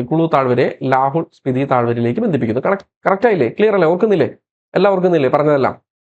നെക്സ്റ്റ്, കാളി, ടീസ്റ്റ എന്നീ നദികൾക്കിടയിലുള്ള ഹിമാലയ ഭാഗം അറിയപ്പെടുന്നത്. ഇപ്പൊ ഹിമാലയത്തെ പുതിയ SCERT ടെക്സ്റ്റിനകത്ത് 3 പ്രാദേശിക വിഭാഗങ്ങളായി തരംതിരിക്കുന്നുണ്ട് 4 നദികളുടെ അടിസ്ഥാനത്തിൽ. ഏതൊക്കെയാണ് ആ നദികൾ? 1 സിന്ധു, 2 കാളി, 3 ടീസ്റ്റ, 4 ബ്രഹ്മപുത്ര. ഓക്കെ. സിന്ധു നദിക്കും കാളി നദിക്കും ഇടയ്ക്കുള്ള ഭാഗം ഇത് പടിഞ്ഞാറൻ ഹിമാലയം. കാളി നദിക്കും ടീസ്റ്റയ്ക്കും ഇടയ്ക്കുള്ളത് മധ്യ ഹിമാലയം. ടീസ്റ്റയ്ക്കും ബ്രഹ്മപുത്രയ്ക്കും ഇടയ്ക്കുള്ളത് കിഴക്കൻ ഹിമാലയം. പടിഞ്ഞാറൻ ഹിമാലയത്തെ തന്നെ വീണ്ടും 3 ഭാഗങ്ങളായി തരംതിരിക്കുന്നുണ്ട്. കാശ്മീർ ഹിമാലയം, ഹിമാചൽ ഹിമാലയം, ഉത്തരാഖണ്ഡ് ഹിമാലയം. മധ്യ ഹിമാലയത്തെ നേപ്പാൾ ഹിമാലയം എന്നും വിളിക്കുന്നു. കിഴക്കൻ ഹിമാലയത്തെ ആസാം ഹിമാലയം എന്നും വിളിക്കുന്നു. ഓക്കെ അല്ലേ? അപ്പൊ കാളിക്കും ടീസ്റ്റയ്ക്കും ഇടയ്ക്കുള്ള ഹിമാലയ ഭാഗമാണ് ചോദിച്ചേക്കുന്നത്. അത് മധ്യ ഹിമാലയം അല്ലേ? എന്താണ് അതിനകത്ത് ഡൗട്ട്? ഒരു ഡൗട്ടും ഇല്ല. ഓക്കെ, ആൻസർ ഓപ്ഷൻ ബി, മധ്യ ഹിമാലയം. നെക്സ്റ്റ്, കാശ്മീർ ഹിമാലയ പർവ്വത ചെരുവുകളിൽ വേനൽക്കാലത്ത് രൂപപ്പെടുന്ന പുൽമേടുകളാണ് ദ്വാർ, മർഗ്, ടെറായ്, റാന്. ഏതാണ് റൈറ്റ് ആൻസർ? മർഗ് കേട്ടിട്ടുണ്ടായിരിക്കും. സോനമർഗ്, ഗുൽമർഗ് എന്നൊക്കെ കേട്ടിട്ടുണ്ടായിരിക്കും. എന്നാൽ ഉത്തരാഖണ്ഡ് ഹിമാലയ പർവ്വത ചെരുവുകളിൽ വേനൽക്കാലത്ത് രൂപപ്പെടുന്ന പുൽമേട് എന്ന് ചോദിച്ചാൽ ബുഗ്യാലാണ്. ഉത്തരാഖണ്ഡിലെ ഗഡ്വാൾ കുന്നുകളിൽ കേട്ടോ ബുഗ്യാലുകൾ കാണപ്പെടുന്നു. ബുഗ്യാൽ എന്ന പുൽമേട് മറക്കരുത്. ഇന്ത്യയും ശ്രീലങ്കയും തമ്മിൽ വേർതിരിക്കുന്ന ഭാഗം അറിയപ്പെടുന്നത്. ഇന്ത്യയും ശ്രീലങ്കയും തമ്മിൽ വേർതിരിക്കുന്ന ഭാഗം Cape Comorin, Gulf of Kutch, Gulf of Mannar, Indira point. ഏതാണ് ഇന്ത്യയും ശ്രീലങ്കയും തമ്മിൽ വേർതിരിക്കുന്ന ഭാഗം? ആൻസർ ഓപ്ഷൻ സി ആണ്, ഗൾഫ് ഓഫ് മാന്നാർ ആണ്. NCERT +1 ടെക്സ്റ്റിനകത്ത് ഇന്ത്യയും ശ്രീലങ്കയും വേർതിരിക്കുന്ന ഭാഗമായിട്ട് 2 സ്ഥലങ്ങൾ കൊടുത്തിട്ടുണ്ട്. ഒന്ന് പാക് സ്ട്രെയിറ്റ്. അപ്പോൾ ഇതിനകത്ത് ഏതെങ്കിലും ഒന്നേ ഓപ്ഷനിൽ ഉണ്ടാവുള്ളൂ. 2 ഗൾഫ് ഓഫ് മാന്നാർ. ചോദ്യം ഇങ്ങനെ വരാം, ഗൾഫ് ഓഫ് മാന്നാർ എന്ന് പറഞ്ഞാൽ കടലിന്റെ ഒരു പോർഷനാണ്, സമുദ്രത്തിന്റെ ഒരു ഭാഗമാണ്. ഗൾഫ് എന്ന് പറഞ്ഞാൽ കരഭാഗങ്ങൾക്കിടയിലേക്ക് കയറി കിടക്കുന്ന കടല. ഉദാഹരണത്തിന് ഇവിടെ തമിഴ്നാടിനും ശ്രീലങ്കയ്ക്കും ഇടയിലുള്ള ഈ ഒരു പോർഷനിലുള്ള കടൽ കണ്ടോ, ഈ കടലാണ് ഗൾഫ് ഓഫ് മാന്നാർ. എന്നാൽ തമിഴ്നാടിനും ശ്രീലങ്കയ്ക്കും ഇടയ്ക്കത്തെ ചെറിയൊരു ഇതുണ്ടോ, തമിഴ്നാട്ടിൽ നിന്ന് സമുദ്രത്തിലൂടെ നമ്മൾ ഇങ്ങോട്ട് പോകുമ്പോൾ, ഈ ഭാഗത്തേക്ക് പോകുമ്പോൾ ഇവിടെ ഒരു കടലിടുക്കുണ്ട്. ഒരു കടലിടുക്ക്, രണ്ട് ജലാശയങ്ങളെ ബന്ധിപ്പിക്കുന്നത് ഗൾഫ് ഓഫ് മാന്നാർ എന്ന കടലിനെയും ബംഗാൾ ഉൾക്കടലിനെ തമ്മിൽ ബന്ധിപ്പിക്കുന്ന ഒരു കടലിടുക്ക് ഇവിടെയുണ്ട്. അതായത് ഇത് കണ്ടോ, ഇത് ഇന്ത്യ, ഇത് ശ്രീലങ്ക, ഇതുണ്ടോ, ഇതാണ് ഗൾഫ് ഓഫ് മാന്നാർ. ഈ കടലാണ് ഗൾഫ് ഓഫ് മാന്നാർ. ഇവിടെ നിന്ന് ബേ ഓഫ് ബംഗാളിലേക്ക് പോകണമെന്നുണ്ടെങ്കിൽ ഈ ചെറിയ കടലിടുക്കിലൂടെ യാത്ര ചെയ്യണം. ആ കടലിടുക്കിന്റെ പേരാണ് പാക്ക് കടലിടുക്ക്, സ്ട്രെയിറ്റ്. കേട്ടോ, കടലിന്റെ പേര് ചോദിച്ചാൽ ഗൾഫ് ഓഫ് മാന്നാറും, ആ കടലിൽ നിന്ന് ബേ ഓഫ് ബംഗാളിലേക്ക് പോകാൻ ഉപയോഗിക്കുന്ന കടലിടുക്കിന്റെ പേര് ചോദിച്ചാൽ പാക്ക് സ്ട്രെയിറ്റും. രണ്ടും ഇന്ത്യനെയും ശ്രീലങ്കയും തമ്മിൽ വേർതിരിക്കുന്നതാണ്. കടലിടുക്ക് എന്ന് എടുത്ത് ചോദിച്ചാൽ ഒരിക്കലും ഗൾഫ് ഓഫ് മാന്നാർ എഴുതരുത്. കടലിടുക്ക് എന്ന് ചോദിച്ചാൽ പാക്ക് സ്ട്രെയിറ്റ് എന്ന് എഴുതാവുള്ളൂ. കേട്ടോ, വേർതിരിക്കുന്ന സമുദ്രഭാഗം എന്ന് ചോദിച്ചാൽ ഗൾഫ് ഓഫ് മാന്നാർ നമുക്ക് എഴുതാം. ഇനി ഈ ചോദ്യം ചോദിച്ചിട്ട് ഇന്ത്യയും ശ്രീലങ്കയും തമ്മിൽ വേർതിരിക്കുന്ന ഭാഗം ഏത് എന്ന് ചോദിച്ചിട്ട് ഗൾഫ് ഓഫ് മാന്നാർ ഓപ്ഷൻ ഇല്ലാതെ പാക്ക് സ്ട്രെയിറ്റ് ആണെങ്കിൽ അത് നമുക്ക് ഉത്തരം എഴുതാം. കേട്ടോ, ഇവിടെ ഓപ്ഷൻ സി ആയിട്ട് അവർ ഗൾഫ് ഓഫ് മാന്നാറിന് പകരം പാക്ക് കടലെടുക്കാതിരുന്നെങ്കിൽ ചോദ്യം ഇങ്ങനെ തന്നെ, ഇന്ത്യയും ശ്രീലങ്കയും തമ്മിൽ വേർതിരിക്കുന്ന ഭാഗം അങ്ങനെ ചോദിച്ചാൽ നമുക്ക് ഓപ്ഷൻ സി എഴുതാം. കേട്ടോ, അടുത്തത്, ഭൂപ്രകൃതി സവിശേഷതകളുടെ അടിസ്ഥാനത്തിൽ ഉത്തരേന്ത്യൻ സമതലങ്ങളെ വടക്ക് നിന്ന് തെക്കോട്ട് ഏതൊക്കെ മേഖലകളായി തിരിക്കാം? ബാബർ ടെറായ് ഖാദർ, ടെറായ് ബാബർ ഖാദർ, ബാബർ ഖാദർ ബങ്കർ, ബാബർ ടെറായ് എക്കൽ സമതലങ്ങൾ. ഏതാണ് റൈറ്റ് ആൻസർ? ഓപ്ഷൻ ഡി ആണ്, ബാബർ ടെറായ് എക്കൽ സമതലങ്ങളാണ്. നമുക്കറിയാം, ബാബർ എന്ന് പറഞ്ഞാൽ ശിവാലിക്കിന്റെ തൊട്ട് വടക്കായിട്ട്, ഇത് ഹിമാലയമാണെങ്കിൽ അതിന്റെ തൊട്ട് വടക്കായിട്ട് കല്ലുകൾ നിറഞ്ഞ പാറക്കൂട്ടങ്ങൾ നിറഞ്ഞ പ്രദേശമാണ് ബാബർ. നദികൾ അപ്രത്യക്ഷമാകുന്ന മേഖല എന്നൊക്കെ വിളിക്കുന്ന പ്രദേശം ബാബർ, കല്ലുകൾ നിറഞ്ഞ പ്രദേശം. അതിന് താഴെ ചതുപ്പുകൾ നിറഞ്ഞ പ്രദേശമുണ്ട്, അത് ടെറായി ആണ്. ചതുപ്പ്, ടെറായി, വെള്ളക്കെട്ടുള്ള ചതുപ്പുകൾ നിറഞ്ഞ പ്രദേശം. അതിന് താഴെ പഴയ എക്കൽ നിറഞ്ഞ പ്രദേശമുണ്ട്, എക്കല്. അതുപോലെ പുതിയ എക്കൽ നിറഞ്ഞ പ്രദേശമുണ്ട്. പഴയ എക്കലിനെ നമ്മൾ എന്ത് വിളിക്കുന്നു? ഭങ്കർ എന്ന് വിളിക്കുന്നു. ഭങ്കർ. പഴയ എക്കലിനെ ഭങ്കർ എന്ന് വിളിക്കുന്നു. പുതിയ എക്കലിനെ ഖാദർ എന്നും വിളിക്കുന്നു. അപ്പൊ ഇവരെ രണ്ടുപേരെയും ഒന്നിച്ച് നമുക്ക് പറയാം എക്കൽ സമതലങ്ങൾ. അതുകൊണ്ട് ഇവിടെ എക്കൽ സമതലം കൊടുത്തേക്കുന്നത്. കേട്ടോ, എക്കൽ സമതലങ്ങൾ എന്ന് കൊടുത്തേക്കുന്നത്. അടുത്ത്, പശ്ചിമഘട്ടത്തിനും പൂർവ്വഘട്ടത്തിനും സത്പുരയ്ക്കും ഉള്ളിൽ വരുന്ന പീഠഭൂമി. ചോദ്യം ഇതാണ്, പശ്ചിമഘട്ടം, പൂർവ്വഘട്ടം, സത്പുര, ഇതിനുള്ളിൽ വരുന്ന ഈ ത്രികോണാകൃതിയിലുള്ള പീഠഭൂമി ഏതെന്നാ ചോദ്യം. എന്താ ഡൗട്ട്? ഡെക്കാൻ അല്ലേ? ഡെക്കാൻ പീഠഭൂമിയാണ്. ഡെക്കാൻ പീഠഭൂമി ഇന്ത്യയിലെ ഏറ്റവും വലിയ പീഠഭൂമി, ലോകത്തിലെ ഏറ്റവും വലിയ ലാവ പീഠഭൂമി, ബസാൾട്ട് ശിലകൾ കൊണ്ട് നിർമ്മിതമായിട്ടുള്ള പീഠഭൂമി, അല്ലെങ്കിൽ ബസാൾട്ട് ശിലകൾ കൂടുതലായി കാണപ്പെടുന്ന പീഠഭൂമി. കറുത്ത മണ്ണ്, ബസാൾട്ട് ശിലകൾ പൊടിഞ്ഞുണ്ടാകുന്ന കറുത്ത മണ്ണ് കാണപ്പെടുന്ന പീഠഭൂമി. കറുത്ത മണ്ണിനെ റിഗർ മണ്ണെന്നും ചെർണോസം എന്നും വിളിക്കാറുണ്ട്. പരുത്തി കൃഷിക്ക് അനുയോജ്യമായിട്ടുള്ള മേഖല. കറുത്ത മണ്ണിൽ കൃഷി ചെയ്യുന്ന പ്രധാനപ്പെട്ട വിളയാണ് പരുത്തി. കേട്ടിട്ടുണ്ടായിരിക്കും അല്ലെ? ജലത്തെ കൂടുതൽ സമയം ആഗിരണം ചെയ്ത് സ്റ്റോർ ചെയ്ത് വെക്കാൻ കഴിവുള്ള മണ്ണാണ് കറുത്ത മണ്ണ്. കേട്ടിട്ടുണ്ടായിരിക്കും. കേരളത്തിൽ ഏറ്റവും കൂടുതൽ കാണപ്പെടുന്നത് കറുത്ത മണ്ണല്ല, ലാറ്ററൈറ്റ് മണ്ണാണ്. മറന്നു പോകരുത്, ലാറ്ററൈറ്റ് മണ്ണ് കേരളത്തിൽ ഏറ്റവും കൂടുതൽ കാണപ്പെടുന്നത്.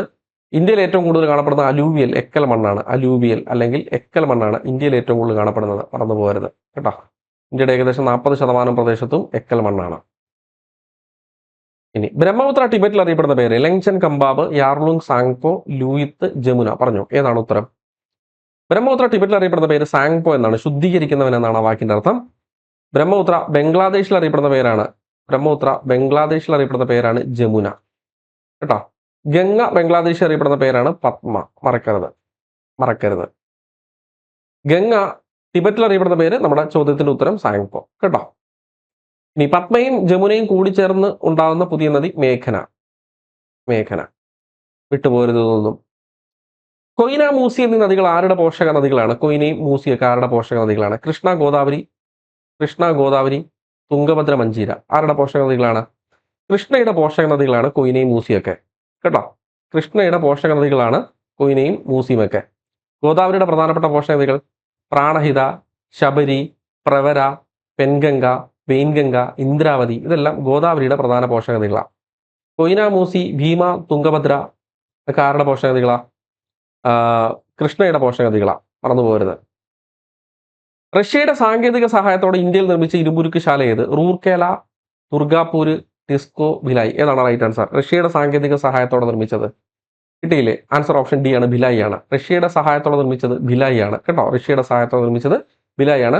വേറെ റഷ്യയുടെ സഹായത്തോടെ നിർമ്മിച്ചത് ഏതാണ്? ബൊക്കാറോയാണ്. ബൊക്കാറോ. ജർമ്മനിയുടെ സഹായത്തോടെ ദുർഗാപൂര്.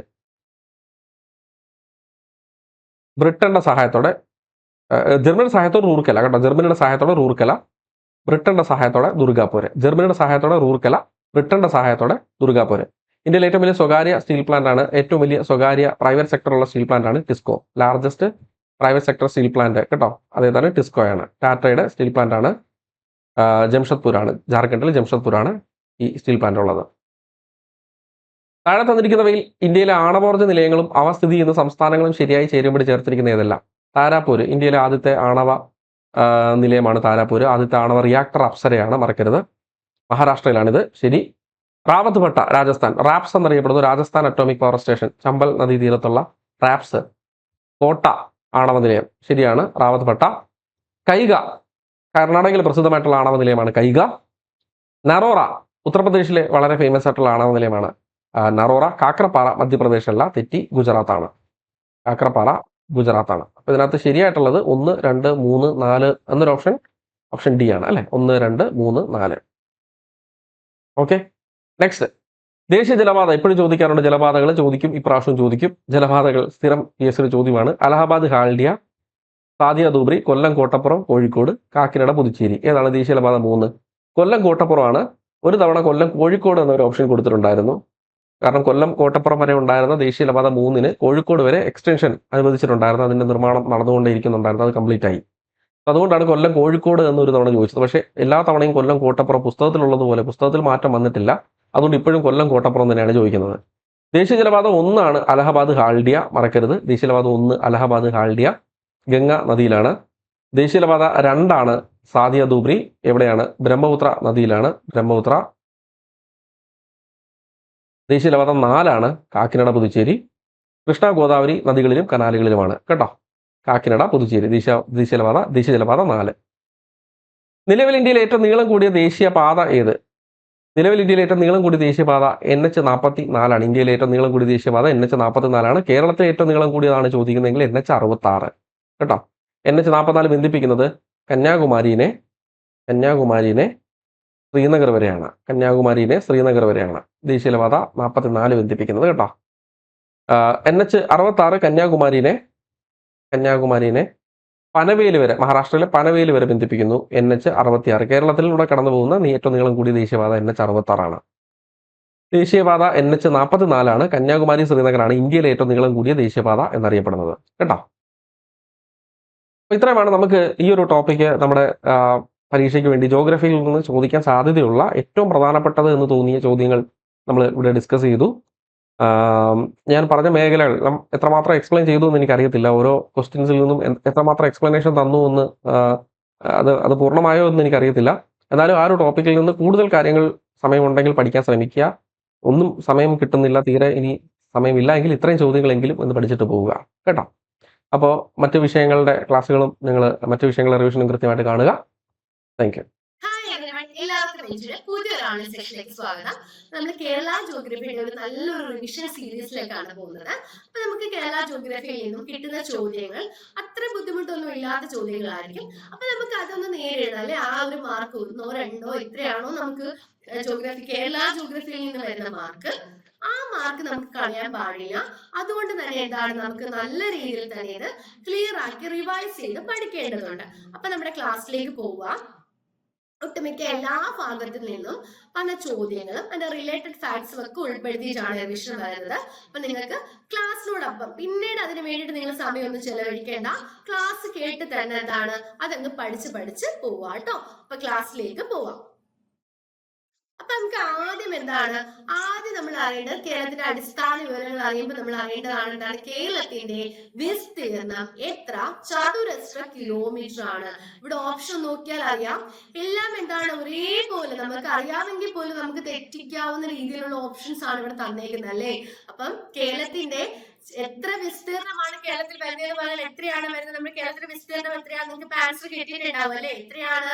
38,863 ചതുരശ്ര കിലോമീറ്റർ. അപ്പൊ കേരളത്തിന്റെ വിസ്തീർണം എത്രയാണ്? 38,863 ചതുരശ്ര കിലോമീറ്റർ ആണ്. അതുപോലെ തന്നെ ഇന്ത്യയുടെ ആകെ വിസ്തീർണത്തിന്റെ 1.18% എന്താണ് കേരളത്തിന്റെ ഈ ഒരു വിസ്തീർണം. അപ്പൊ എന്താണ് കേരളത്തിന്റെ വിസ്തീർണം എന്ന് പറഞ്ഞാൽ എത്രയാണ്?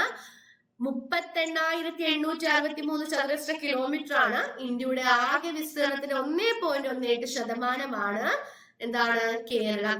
ഇന്ത്യയുടെ ആകെ വിസ്തീർണത്തിന്റെ 1.18% എന്ത്? കേരളം. ക്ലിയർ അല്ലേ? അടുത്തത് എന്താണ് നോക്കിക്കേ. അടുത്തെന്ന് പറഞ്ഞു കഴിഞ്ഞാൽ ഇപ്പൊ നമുക്കറിയാം വിസ്തീർണത്തിൽ സംസ്ഥാനങ്ങൾക്കിടയിൽ കേരളത്തിന്റെ സ്ഥാനം എത്രയാ? 21. അപ്പൊ കേരളത്തിന്റെ വിസ്തീർണം 38,863 ചതുരശ്ര കിലോമീറ്റർ. ഇന്ത്യയുടെ വിസ്തീർണത്തിൽ 1.18% കേരളം വരുന്നത്. അതുപോലെ തന്നെ കേരളത്തിൽ സംസ്ഥാനങ്ങൾക്കിടയിൽ കേരളത്തിന്റെ സ്ഥാനം ചോദിച്ചാൽ 21ാമത്തെ സ്ഥാനമാണ് വലിപ്പത്തിൽ കേട്ടോ. കേരളത്തിന്റെ തെക്ക് വടക്ക് ദൂരം വരുന്നത് 560 കിലോമീറ്റർ. കേരളത്തിന്റെ തെക്ക് വടക്ക് ദൂരം വരുന്നത് 560 കിലോമീറ്റർ ആണ്. ആകെ അറിയാം നമുക്ക് 14 ജില്ലകളാണുള്ളത്. പുതുച്ചേരിയുടെ ഭാഗമായ കേരളത്തിലെ പ്രദേശം ചോദിച്ചിട്ടുള്ള ചോദ്യമാണ് മാഹിയാണ് കേട്ടോ. പുതുച്ചേരിയുടെ ഭാഗമായ കേരളത്തിലെ പ്രദേശം ഏതാണെന്ന് വെച്ചാൽ ഏതാണ്? മാഹിയാണ്. അടുത്തത് 2 സംസ്ഥാനങ്ങളുമായിട്ട് അതിർത്തി പങ്കിടുന്ന ഏക ജില്ല എന്താണ്? 2 സംസ്ഥാനമായി അതിർത്തി പങ്കിടുന്ന ഏക ജില്ല ഏതാ? വയനാടാണ് അല്ലെ. 2 സംസ്ഥാനമായി അതിർത്തി പങ്കിടുന്ന ഏക ജില്ല വയനാടാണ്. പിന്നെ നമുക്കറിയാം ഏറ്റവും വലിയ ജില്ല ഇപ്പൊ ഇടുക്കിയാണെന്ന് നമുക്കറിയാം. ഏറ്റവും ചെറിയ ജില്ല ആലപ്പുഴയാണ്. അപ്പൊ 2 സംസ്ഥാനങ്ങളുമായി അതിർത്തി പങ്കിടുന്ന ജില്ല ഏക ജില്ലയാണ് വയനാട്. ഏറ്റവും വലിയ ജില്ല ഇടുക്കി, ഏറ്റവും ചെറിയ ജില്ല ആലപ്പുഴയാണ് അല്ലെ. ബേസിക് ആയിട്ടുള്ള കാര്യങ്ങളാണ്. കേരളത്തിലെ തെക്കേ അറ്റത്തെ ജില്ല അറിയാലോ തിരുവനന്തപുരം. വടക്കേ അറ്റത്തെ ജില്ല കാസർഗോഡാണ്. ജനസംഖ്യ കൂടിയ ജില്ല മലപ്പുറമാണ്. ജനസംഖ്യ കുറഞ്ഞ ജില്ല വയനാടാണ്. അപ്പൊ എന്തൊക്കെയാണ്? ഏറ്റവും വലിയ ജില്ല ഇടുക്കി, ചെറിയ ജില്ല ആലപ്പുഴ, തെക്കേ അറ്റത്തെ തിരുവനന്തപുരം, വടക്കേ അറ്റത്തെ കാസർഗോഡ്, ജനസംഖ്യ കൂടിയത് മലപ്പുറം, ജനസംഖ്യ കുറഞ്ഞത് വയനാട്. ഇതൊക്കെ നല്ലതായിട്ട് അറിയാവുന്ന കാര്യമല്ലേ നിങ്ങൾക്ക്. അടുത്തത് ജനസംഖ്യ വളർച്ചാ നിരക്ക് കൂടിയത് ഏതാ? മലപ്പുറം. അപ്പൊ ജനസംഖ്യ കൂടിയ ജില്ലയും ജനസംഖ്യ വളർച്ചാ നിരക്ക് കൂടിയ ജില്ലയും മലപ്പുറമാണ്. എന്നാൽ ജനസംഖ്യ കുറഞ്ഞ ജില്ല വയനാടും ജനസംഖ്യ വളർച്ചാ നിരക്ക് കുറഞ്ഞ ജില്ല പത്തനംതിട്ടയുമാണ്. തെറ്റിക്കല്ലേ. ജനസംഖ്യ കൂടിയ ജില്ലയും ജനസംഖ്യ വളർച്ചാ നിരക്ക് കൂടിയ ജില്ലയും മലപ്പുറമാണ്. എന്നാൽ ജനസംഖ്യ കുറഞ്ഞ ജില്ല വയനാടും ജനസംഖ്യ വളർച്ചാ നിരക്ക് കുറഞ്ഞ ജില്ല പത്തനംതിട്ടയുമാണ്. ജനസാന്ദ്രത കൂടിയത് തിരുവനന്തപുരമാണ്. ജനസാന്ദ്രത കുറഞ്ഞ ജില്ല ഇടുക്കിയാണ്. ജനസാന്ദ്രത കൂടിയത് തിരുവനന്തപുരം, ജനസാന്ദ്രത കുറഞ്ഞ ജില്ല ഇടുക്കി ജില്ലയുമാണ്. കടൽ തീരം കൂടുതലുള്ള ജില്ല കണ്ണൂരാണ് കേട്ടോ. കടൽ തീരം കൂടുതലുള്ള ജില്ല ഏതാണ്? കണ്ണൂരാണ്. കടൽ തീരം കുറവുള്ള ജില്ല കൊല്ലമാണ്. കടൽ തീരം കൂടുതലുള്ളത് കണ്ണൂരും കുറവുള്ളത് കൊല്ലവുമാണ്. അതുപോലെ കടൽ തീരമുള്ളതിൽ ഏറ്റവും വലിയ ജില്ല, കടൽ തീരമുള്ള ജില്ലകൾ എത്ര എണ്ണമാ? 9 ഉണ്ടല്ലേ. അതിൽ ഏറ്റവും വലിയ ജില്ല ഏതാന്ന് ചോദിച്ചാൽ അത് മലപ്പുറമാണ്. കടൽത്തീരമുള്ളതിൽ ചെറിയ ജില്ല ഏതാന്ന് ചോദിച്ചാൽ അത് ആലപ്പുഴയാണ് കേട്ടോ. കടൽത്തീരമുള്ള ജില്ലകളിൽ ഏറ്റവും വലിയ ജില്ല മലപ്പുറം, കടൽത്തീരമുള്ള ജില്ലകളിൽ ഏറ്റവും ചെറിയ ജില്ല ആലപ്പുഴയാണ്. ക്ലിയർ അല്ലേ? അടുത്തത് രാജ്യത്തെ പ്രധാനമന്ത്രി ധൻധാന്യ കൃഷി യോജന ഭാഗമാവുന്ന 100 ജില്ലകളിൽ ഉൾപ്പെട്ട കേരളത്തിലെ ജില്ല അല്ലെ. 100 ജില്ലകളിൽ എന്താണ് അവിടുത്തെ കൃഷിപരമായിട്ട് എന്താണ് ആ ജില്ലകളെ മുന്നിലേക്ക് കൊണ്ടുവരാൻ വേണ്ടിയിട്ട് കൊണ്ടുവന്ന പദ്ധതിയാണ്, കേന്ദ്ര സർക്കാർ പദ്ധതിയാണ് എന്ത്? ധൻധാന്യ കൃഷി യോജന. ഇതിന്റെ ഭാഗമാവുന്ന 100 ജില്ലകളുണ്ട്. അതിൽ കേരളത്തിൽ നിന്ന് ഉൾപ്പെട്ട ജില്ലകളാണ് കണ്ണൂരും കാസർഗോഡും കോഴിക്കോടും. ഏതൊക്കെയാണ്? കണ്ണൂര്, കാസർഗോഡ്, കോഴിക്കോട്. എല്ലാത്തിലും കായുണ്ടല്ലേ. കണ്ണൂര്, കാസർഗോഡ്, കോഴിക്കോട് എന്നിവിടങ്ങളിലാണ് എന്താണ് നമ്മുടെ ധൻധാന്യ കൃഷി യോജന ഭാഗമാണ്. കേരളത്തിലെ 3 ജില്ലകളാണ് കണ്ണൂര്, കാസർഗോഡ്, കോഴിക്കോട് അല്ലെ. ക്ലിയർ അല്ലേ? ക്ലിയർ അല്ലേ? ഓക്കെ അല്ലേ? അടുത്തത് അപ്പം ഒന്നാമത് നമ്മൾ പറഞ്ഞു അല്ലെ, കേരളത്തിന്റെ ആകെ വിസ്തീർണം 38,763 ചതുരശ്ര കിലോമീറ്റർ ആണ്. 1.18% ഇന്ത്യയിലെ ഭാഗമാണ് എന്താണ് നമ്മുടെ കേരളം വരുന്നത്. സംസ്ഥാനങ്ങൾക്കിടയിൽ 21ാം സ്ഥാനമാണ് കേരളത്തിനുള്ളത്. അതുപോലെ തന്നെ എന്താണ് നമ്മൾ പിന്നെന്താ പറഞ്ഞത്? പിന്നെ നമ്മൾ പറഞ്ഞു ഏറ്റവും വലിയ ജില്ല ഇടുക്കി, ഏറ്റവും ചെറിയ ജില്ല എന്താണ് ആലപ്പുഴയാണ്.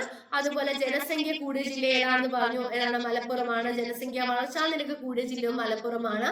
ജനസംഖ്യ കുറഞ്ഞ ജില്ല വയനാടും ജനസംഖ്യ വളർച്ചാ നിരക്ക് കുറഞ്ഞ ജില്ല പത്തനംതിട്ടയാണെന്ന് പറഞ്ഞു. ജനസാന്ദ്രത കൂടിയ ജില്ല തിരുവനന്തപുരം, കുറഞ്ഞ ജില്ല ഇടുക്കിയാണെന്ന് പറഞ്ഞു. കടൽത്തീരം കൂടുതലുള്ളത് കണ്ണൂരാണ്, കുറവുള്ളത് കൊല്ലമാണെന്ന് പറഞ്ഞു.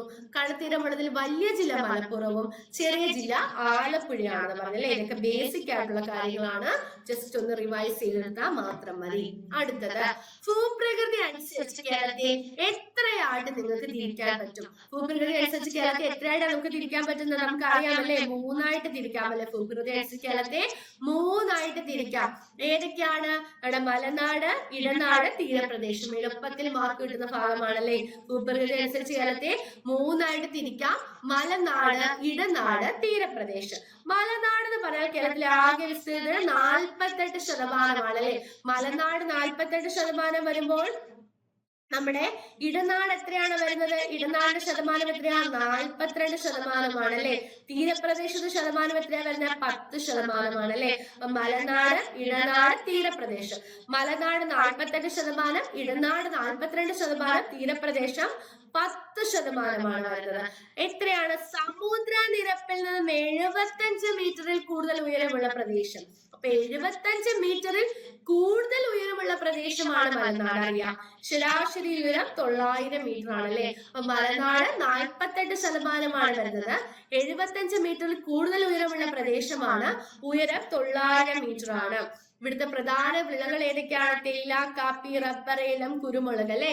തേയില, കാപ്പി, റബ്ബർ, ഏലം, കുരുമുളകാണ് മലനാട്ടിലെ പ്രധാനപ്പെട്ട വിളകൾ. അപ്പൊ 48% മലനാടാണ്. 75 മീറ്റർ മുകളിൽ ഉയരമുള്ള പ്രദേശമാണ്. 900 മീറ്റർ ആണ് ശരാശരി ഉയരം വരുന്നത്. തേയില, കാപ്പി, റബ്ബർ, ഏലം, കുരുമുളക് എന്നിവയാണ് പ്രധാനപ്പെട്ട വിളകൾ. ക്ലിയർ അല്ലേ? അതുപോലെ തന്നെ കേരളത്തിൽ മലനാടിന്റെ ഭാഗമായി വരുന്ന മലനിര ചോദിക്കാം. ഏതാണ്? പശ്ചിമഘട്ടമാണ് കേട്ടോ. പശ്ചിമഘട്ടത്തിലെ ഏറ്റവും ഉയർന്ന കൊടുമുടി ഏതാണെന്ന് ചോദിച്ചാൽ അത് ആനമുടിയാണ്. പശ്ചിമഘട്ടത്തിലെ ഏറ്റവും ഉയർന്ന കൊടുമുടി ഏതാ? ആനമുടി. എത്ര ഉയരം വരുന്ന ആനമുടിയുടെ? 2695 മീറ്റർ. പശ്ചിമഘട്ടത്തിലെ ഏറ്റവും ഉയർന്ന കൊടുമുടി ആനമുടിയാണ്. ഉയരം 2695 മീറ്റർ ആണ് വരുന്നത് കേട്ടോ. അതുപോലെ തന്നെ തെക്കേ ഇന്ത്യയിലെ ഏറ്റവും ഉയരം കൂടിയ കൊടുമുടിയും ഏതാണ്? ആനമുടിയാണ്. കേരളത്തിലെ അപ്പൊ സ്വാഭാവികമായിട്ട് ഏറ്റവും വലിയ കൊടുമുടി ഏതാവും? ആനമുടിയാവും അല്ലെ. അപ്പൊ ആനമുടിയുടെ നീളം ഉയരം പഠിച്ചു വെക്കുക. എത്രയാണ്? 2695 മീറ്റർ ആണ് കേട്ടോ. 2695 മീറ്റർ. തെക്കേ ഇന്ത്യയിലെ തന്നെ ഏറ്റവും ഉയരം കൂടിയ കൊടുമുടിയാണ് ഇത്, ആനമുടി. ക്ലിയർ അല്ലേ? അതുപോലെ തെക്കേ ഇന്ത്യയിലെ രണ്ടാമത്തെ ആണ് ചോദിക്കുന്നത്. രണ്ടാമത്തെ ഉയരം കൂടിയ കൊടുമുടിയാണെങ്കിൽ അത് മീശപ്പുലിമലയാണ്. ഉയരം 2640 മീറ്റർ ആണ്. ഇടുക്കി ജില്ലയിലാണ് കേട്ടോ. അപ്പൊ ഉയരം ഏറ്റവും കൂടിയ തെക്കേ ഇന്ത്യയിലെ കൊടുമുടി ആനമുടി. എത്രയാണ്? 2695 മീറ്റർ ആണ്. രണ്ടാമത് മീശപ്പുലിമലയാണ് വരുന്നത് അല്ലെ. മീശപ്പുലിമലയുടെ ഉയരം എത്രയാണ്? 2640 മീറ്റർ ആണ്. എത്രയാണ്? 2640 മീറ്റർ ആണ് വരുന്നത് അല്ലെ. 2640 മീറ്റർ ആണ് മീശപ്പുലിമല വരുന്നത്. അടുത്തത് ഇടനാട്. അപ്പൊ മലനാടിന് എത്ര ശതമാനമാണ്? 48% ആണെങ്കിൽ ഇടനാട് എത്രയാണ്? 42% ഇത് വരുന്നത്. ഇടനാട് വരുന്നത്. അതുപോലെ എന്തിനൊക്കെ ഇടയിലായിട്ടാണ് വരുന്നത്? തീരപ്രദേശത്തിന് മലനാടിന്റെ ഇടയിലായിട്ടാണ് ഇത് വരുന്നത്. ഇടനാട് വരുന്നത് 42%. അതുപോലെ തന്നെ ഉയരമോ? 75 മീറ്ററിൽ കൂടുതൽ ഉയരമുള്ള പ്രദേശമാണ് മലനാടെങ്കിൽ 7.5 മീറ്ററിനും 75 മീറ്ററിനും ഇടയിലാണ് എന്ത് വരുന്നത്? നമ്മുടെ ഇടനാട് വരുന്നത്. അപ്പൊ 75 മീറ്ററിൽ കൂടുതൽ ഉയരമുള്ള പ്രദേശമാണ് ഇത് മലനാട്. 7.5 മുതൽ 75 മീറ്റർ വരെ ഉള്ളതാണ് ഇടനാട്. അപ്പൊ 7.5 വരെ എന്തുമായിരിക്കും? തീരപ്രദേശമായിരിക്കും അല്ലെ. ഇവിടുത്തെ പ്രധാന മണ്ണിനം ചോദിച്ചിട്ടുണ്ട്. ഏതാണ്? ലാട്രൈറ്റ് മണ്ണാണ് കേട്ടോ. ഇടനാട്ടിലെ പ്രധാനപ്പെട്ട മണ്ണ് ഏതാണെന്ന് ചോദിച്ചാൽ ഏതാണ്? ലാട്രൈറ്റ് മണ്ണാണ്. ഇടനാട്ടിലെ പ്രധാന മണ്ണിനം ഏതാണ്? ലാട്രൈറ്റ് മണ്ണാണ്. പ്രധാന കൃഷിവിളകൾ ഏതൊക്കെയാണ്? തേയില, കാപ്പി, റബ്ബർ, ഏലം, കുരുമുളക് എവിടുത്തെ ആയിരുന്നു? മലനാട്ടിന്റെ ആയിരുന്നു അല്ലെ. അപ്പൊ ഇടനാട് വരുമ്പോൾ ഏതൊക്കെയാണ്? കുരുമുളക്, കശുവണ്ടി, അടയ്ക്ക, മരച്ചീനി, വാഴ, റബ്ബർ. കുരുമുളക്, കശുവണ്ടി, വാഴ, മരച്ചീനി, അടയ്ക്ക, റബ്ബർ ഒക്കെ വരുന്നത് എവിടെയാണ്? ഇടനാട്ടിലാണ് അല്ലെ. അപ്പൊ തെങ്ങും നെല്ലും വരുന്നത് എവിടെയാണ്? തീരപ്രദേശമാണ് അല്ലെ. തെങ്ങും നെല്ലും എവിടെയാണ്? തീരപ്രദേശത്താണ്. തീരപ്രദേശം എന്ന് പറഞ്ഞാൽ അറിയാലോ, സമുദ്രനിരപ്പിൽ നിന്ന് ഏകദേശം 7.5 മീറ്റർ. അപ്പം 75 മീറ്ററിൽ കൂടുതൽ മലനാട്. 7.5 മുതൽ 75 മീറ്റർ വരെ ഇടനാട്. 7.5 മീറ്റർ വരെയാണെങ്കിൽ തീരപ്രദേശം. അതുപോലെ 48% മലനാട്, 42% ഇടനാട്, 10% തീരപ്രദേശമാണ് അല്ലെ. ജനസാന്ദ്രത ഏറ്റവും കൂടുതലുള്ള പ്രദേശം എന്താണെന്ന് ചോദിച്ചാൽ അത് തീരപ്രദേശമാണ് കേട്ടോ. ഇടനാട്ടിൽ കാണുന്ന മണ്ണ് ഏതായിരുന്നു? ലാട്രൈറ്റ് മണ്ണായിരുന്നു. അങ്ങനെയെങ്കിൽ നെല്ല്, തെങ്ങാണ് ഇവിടുത്തെ പ്രധാനപ്പെട്ട വിളകൾ അല്ലെ. ഇപ്പൊ വാഴ, റബ്ബർ, മരച്ചീനി, കുരുമുളകൊക്കെ വരുന്നത് എവിടെയാണ്? ഇടനാട്ടിലാണ്. തേയില, കാപ്പി, റബ്ബർ, ഏലം, കുരുമുളക് വരുന്ന എവിടെയാണ്? മലനാട്ടിലാണ്. നെല്ലും തെങ്ങും വരുന്ന എവിടെയാണ്? തീരപ്രദേശമാണ് അല്ലെ. കേരളത്തിൽ കടൽ തീരമുള്ള ജില്ലകൾ എത്രയാ? 9 അല്ലെ. കേരളത്തിൽ 9 ജില്ലകൾക്കാണ് കടൽ തീരം വരുന്നത്. ക്ലിയർ അല്ലേ? ഓക്കെ അല്ലേ? അപ്പൊ ഭൂപ്രകൃതി അറിയാലോ. മലനാട്, ഇടനാട്, തീരപ്രദേശം. മലനാട് 48%, ഇടനാട് 42%, തീരപ്രദേശം 10%മാണ് വരുന്നത്. ഓക്കെ അല്ലേ? അതുപോലെ ഉയരം വരുമ്പോൾ 75 മീറ്റർ മുകളിൽ ഉയരമുള്ളതാണ് മലനാട്. 7.5 മുതൽ 75 മീറ്റർ വരെയാണ് ഇത് ഇടനാട്. 7.5 മീറ്റർ വരെയാണ് എന്ത് വരുന്നത്? തീരപ്രദേശം വരുന്നത്. ഓക്കെ അല്ലേ? അടുത്തത്, കേരളത്തിലെ ഏത് ജില്ലയാണ് സമുദ്രമായോ മറ്റ് സംസ്ഥാനങ്ങളായോ അതിർത്തി പങ്കിടാത്തത്? കേരളത്തിലെ ഏത് ജില്ലയാണ് സമുദ്രമായിട്ടും മറ്റ് സംസ്ഥാനങ്ങളായിട്ടും അതിർത്തി പങ്കിടാത്ത ജില്ല? ഏതാണ്? കോട്ടയമാണല്ലേ. ഏത് ജില്ലയാണ്? കോട്ടയം ജില്ലയാണല്ലേ. അപ്പൊ എന്താണ്? സംസ്ഥാനങ്ങളായിട്ടോ സമുദ്രമായിട്ടോ ഒക്കെ അതിർത്തി പങ്കിടാത്ത ഏക ജില്ല ഏതാണ് കേരളത്തെ? കോട്ടയമാണല്ലേ. 2 സംസ്ഥാനങ്ങളുമായി അതിർത്തി പങ്കിടുന്ന ഏക ജില്ല ഏതായിരുന്നു? വയനാടായിരുന്നു അല്ലെ. അടുത്തെങ്കിൽ കേരളത്തിലെ ഏറ്റവും കൂടുതൽ ആദിവാസി ജനസംഖ്യയുള്ള ജില്ല വയനാടാണ്. കേരളത്തിലെ ഏറ്റവും കൂടുതൽ ആദിവാസി ജനസംഖ്യ വരുന്നത് എവിടെയാണ്? വയനാട് ജില്ലയിലാണ്. അതുപോലെ കുറുമ്പ വിഭാഗം, ആദിവാസികളിലെ കുറുമ്പ വിഭാഗം ഏത് ജില്ലയിലാണെന്ന് ചോദിച്ചു കഴിഞ്ഞാൽ പാലക്കാട് ജില്ലയാണ് കേട്ടോ. അപ്പൊ കേരളത്തിൽ ഏറ്റവും കൂടുതൽ ആദിവാസി ഉള്ളത് വയനാട്ടിലാണ്. കുറുമ്പ വിഭാഗം കണ്ടുവരുന്ന ജില്ല എന്ന് പറഞ്ഞാൽ പാലക്കാടാണ്. കിഴക്കിന്റെ വെനീസ് എന്നറിയപ്പെടുന്ന ഏത് ജില്ല? ആലപ്പുഴയാണ് അല്ലെ. വനമേഖല കൂടുതലുള്ള ജില്ല ഇടുക്കിയാണ്. ഏറ്റവും കൂടുതൽ വനമേഖലയുള്ള ജില്ല ഇടുക്കിയാണ് കേട്ടോ. ശതമാന അടിസ്ഥാനത്തിൽ ചോദിക്കുമ്പോൾ വയനാടാണ്, അത് തെറ്റിപ്പോകരുത്. വനമേഖല കൂടുതലുള്ള ഇടുക്കി ആണെങ്കിലും ശതമാന അടിസ്ഥാനത്തിൽ വനമേഖല കൂടുതലുള്ള ജില്ല ചോദിച്ചാൽ അത് വയനാടാണ്, അത് ഓർത്ത് വെച്ചേക്കണം. അതുപോലെ വേമ്പനാട്ടുകായൽ, കേരളത്തിലെ ഏറ്റവും വലിയ കായലായിട്ടുള്ള വേമ്പനാട്ടുകായൽ വ്യാപിച്ചു കിടക്കുന്ന ജില്ലകൾ ഏതൊക്കെയാണ്? ആലപ്പുഴ, കോട്ടയം, എറണാകുളം ജില്ലയാണ് കേട്ടോ. കേരളത്തിലെ ഏറ്റവും വലിയ കായൽ ഏതാ? വേമ്പനാട്ടുകായലാണ്. വ്യാപിച്ചു കിടക്കുന്ന ജില്ലകൾ ഏതൊക്കെയാണ്? ആലപ്പുഴ, കോട്ടയം, എറണാകുളം ജില്ലകളാണ്. ഏതൊക്കെയാണ്? ആലപ്പുഴ, കോട്ടയം, എറണാകുളം ജില്ലകളാണ്. അടുത്തത്, കനോലി പ്ലോട്ട് പ്ലാന്റേഷൻ. എന്താണ് കനോലി പ്ലോട്ട് പ്ലാന്റേഷൻ? ഏത് ജില്ലയിലാണ്? മലപ്പുറം ജില്ലയിലാണ് അല്ലെ. കനോലി പ്ലോട്ട് പ്ലാന്റേഷൻ എവിടെയാണ്? മലപ്പുറം ജില്ലയിലാണ്. അങ്ങനെയെങ്കിൽ കേരളത്തിൽ ആദ്യത്തെ നഗരസഭ, കേരളത്തിൽ ആദ്യമായി രൂപം കൊണ്ട നഗരസഭ ഏതാ? കോഴിക്കോടാണ് അല്ലെ. അപ്പൊ കനോലി പ്ലാന്റേഷൻ, കനോലി പ്ലോട്ട് എവിടെയാണെന്ന് ചോദിച്ചാൽ എവിടെയാണ്? മലപ്പുറത്താണ്. അതുപോലെ ആദ്യത്തെ നഗരസഭ കോഴിക്കോടാണ്. ചെങ്കുളം ജലവൈദ്യുത പദ്ധതി അറിയാലോ, എവിടെയാണ്? ഇടുക്കി ജില്ലയാണ്. ചെങ്കുളം ജലവൈദ്യുത പദ്ധതി ഏത് ജില്ലയിലാണ്? ഇടുക്കി ജില്ലയിലാണ്. കേന്ദ്ര സുഗന്ധവിള ഗവേഷണ കേന്ദ്രം, കേന്ദ്ര സുഗന്ധവിള ഗവേഷണ കേന്ദ്രം കോഴിക്കോടാണ്.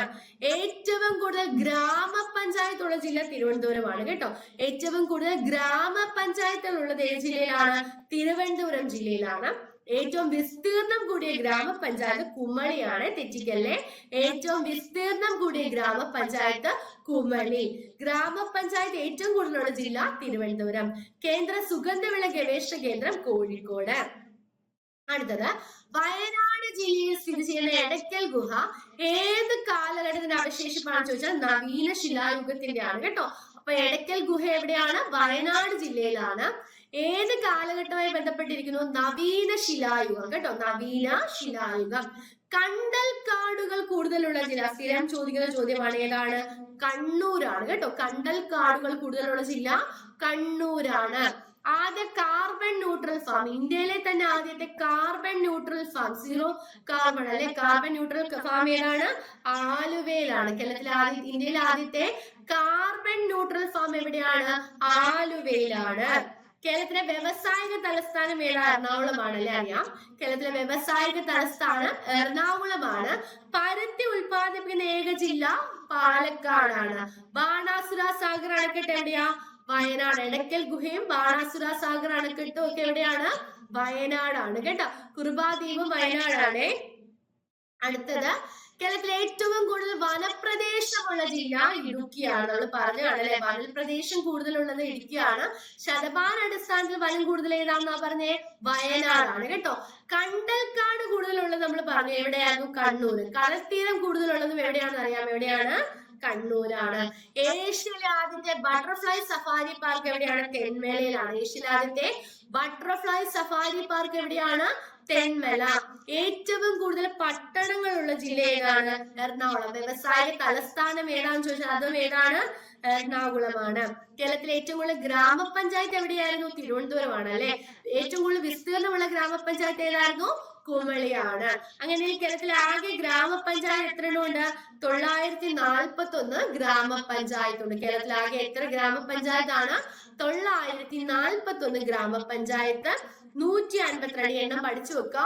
ഗ്രാമപഞ്ചായത്ത് 941, അതുപോലെ തന്നെ ബ്ലോക്ക് പഞ്ചായത്ത് 152, ജില്ലാ പഞ്ചായത്ത് 14, കോർപ്പറേഷൻ 6, മുനിസിപ്പാലിറ്റി 87. അപ്പൊ എത്ര ഗ്രാമപഞ്ചായത്ത്? 941, ബ്ലോക്ക് പഞ്ചായത്ത് 152, ജില്ലാ പഞ്ചായത്ത് 14, കോർപ്പറേഷൻ 6, മുനിസിപ്പാലിറ്റി 87, താലൂക്കുകൾ 78 അല്ലെ. മുനിസിപ്പാലിറ്റി തിരിച്ചിട്ടാൽ താലൂക്ക് കിട്ടും അല്ലെ. മുനിസിപ്പാലിറ്റി 87 ആണ്, താലൂക്ക് 78 ആണ് അല്ലെ. മുനിസിപ്പാലിറ്റി 87, താലൂക്ക് 78, കോർപ്പറേഷനുകൾ 6, ജില്ലാ പഞ്ചായത്ത് 14, പഞ്ചായത്തുകൾ അല്ലെ ഗ്രാമപഞ്ചായത്ത് 941 ആണ് വരുന്നത് അല്ലെ. അങ്ങനെയെങ്കിൽ എന്താണ് നമ്മുടെ മുനിസിപ്പാലിറ്റികൾ എത്ര എണ്ണമാണ്? 87 ആണ് വരുന്നത്. ബ്ലോക്ക് പഞ്ചായത്ത് എത്രയാണ് വരുന്നത്? 152. 78ാമത്തെ താലൂക്ക് ഏതാണ്? അട്ടപ്പാടിയാണ്. ആകെ 78 താലൂക്ക്, അതിൽ 78ാമത്തെ ഏതാണ്? അട്ടപ്പാടിയാണ്. 27 റവന്യൂ ഡിവിഷൻ ഉണ്ട്, 1666 റവന്യൂ വില്ലേജുകളുണ്ട്, 140 നിയമസഭാ മണ്ഡലം. അപ്പം ഗ്രാമപഞ്ചായത്ത് 941, ബ്ലോക്ക് പഞ്ചായത്ത് 152, ജില്ലാ പഞ്ചായത്ത് 14, 6 കോർപ്പറേഷൻ, 87 മുനിസിപ്പാലിറ്റി, 78 താലൂക്ക്. 78ാമത്തെ താലൂക്കാണ് അട്ടപ്പാടി.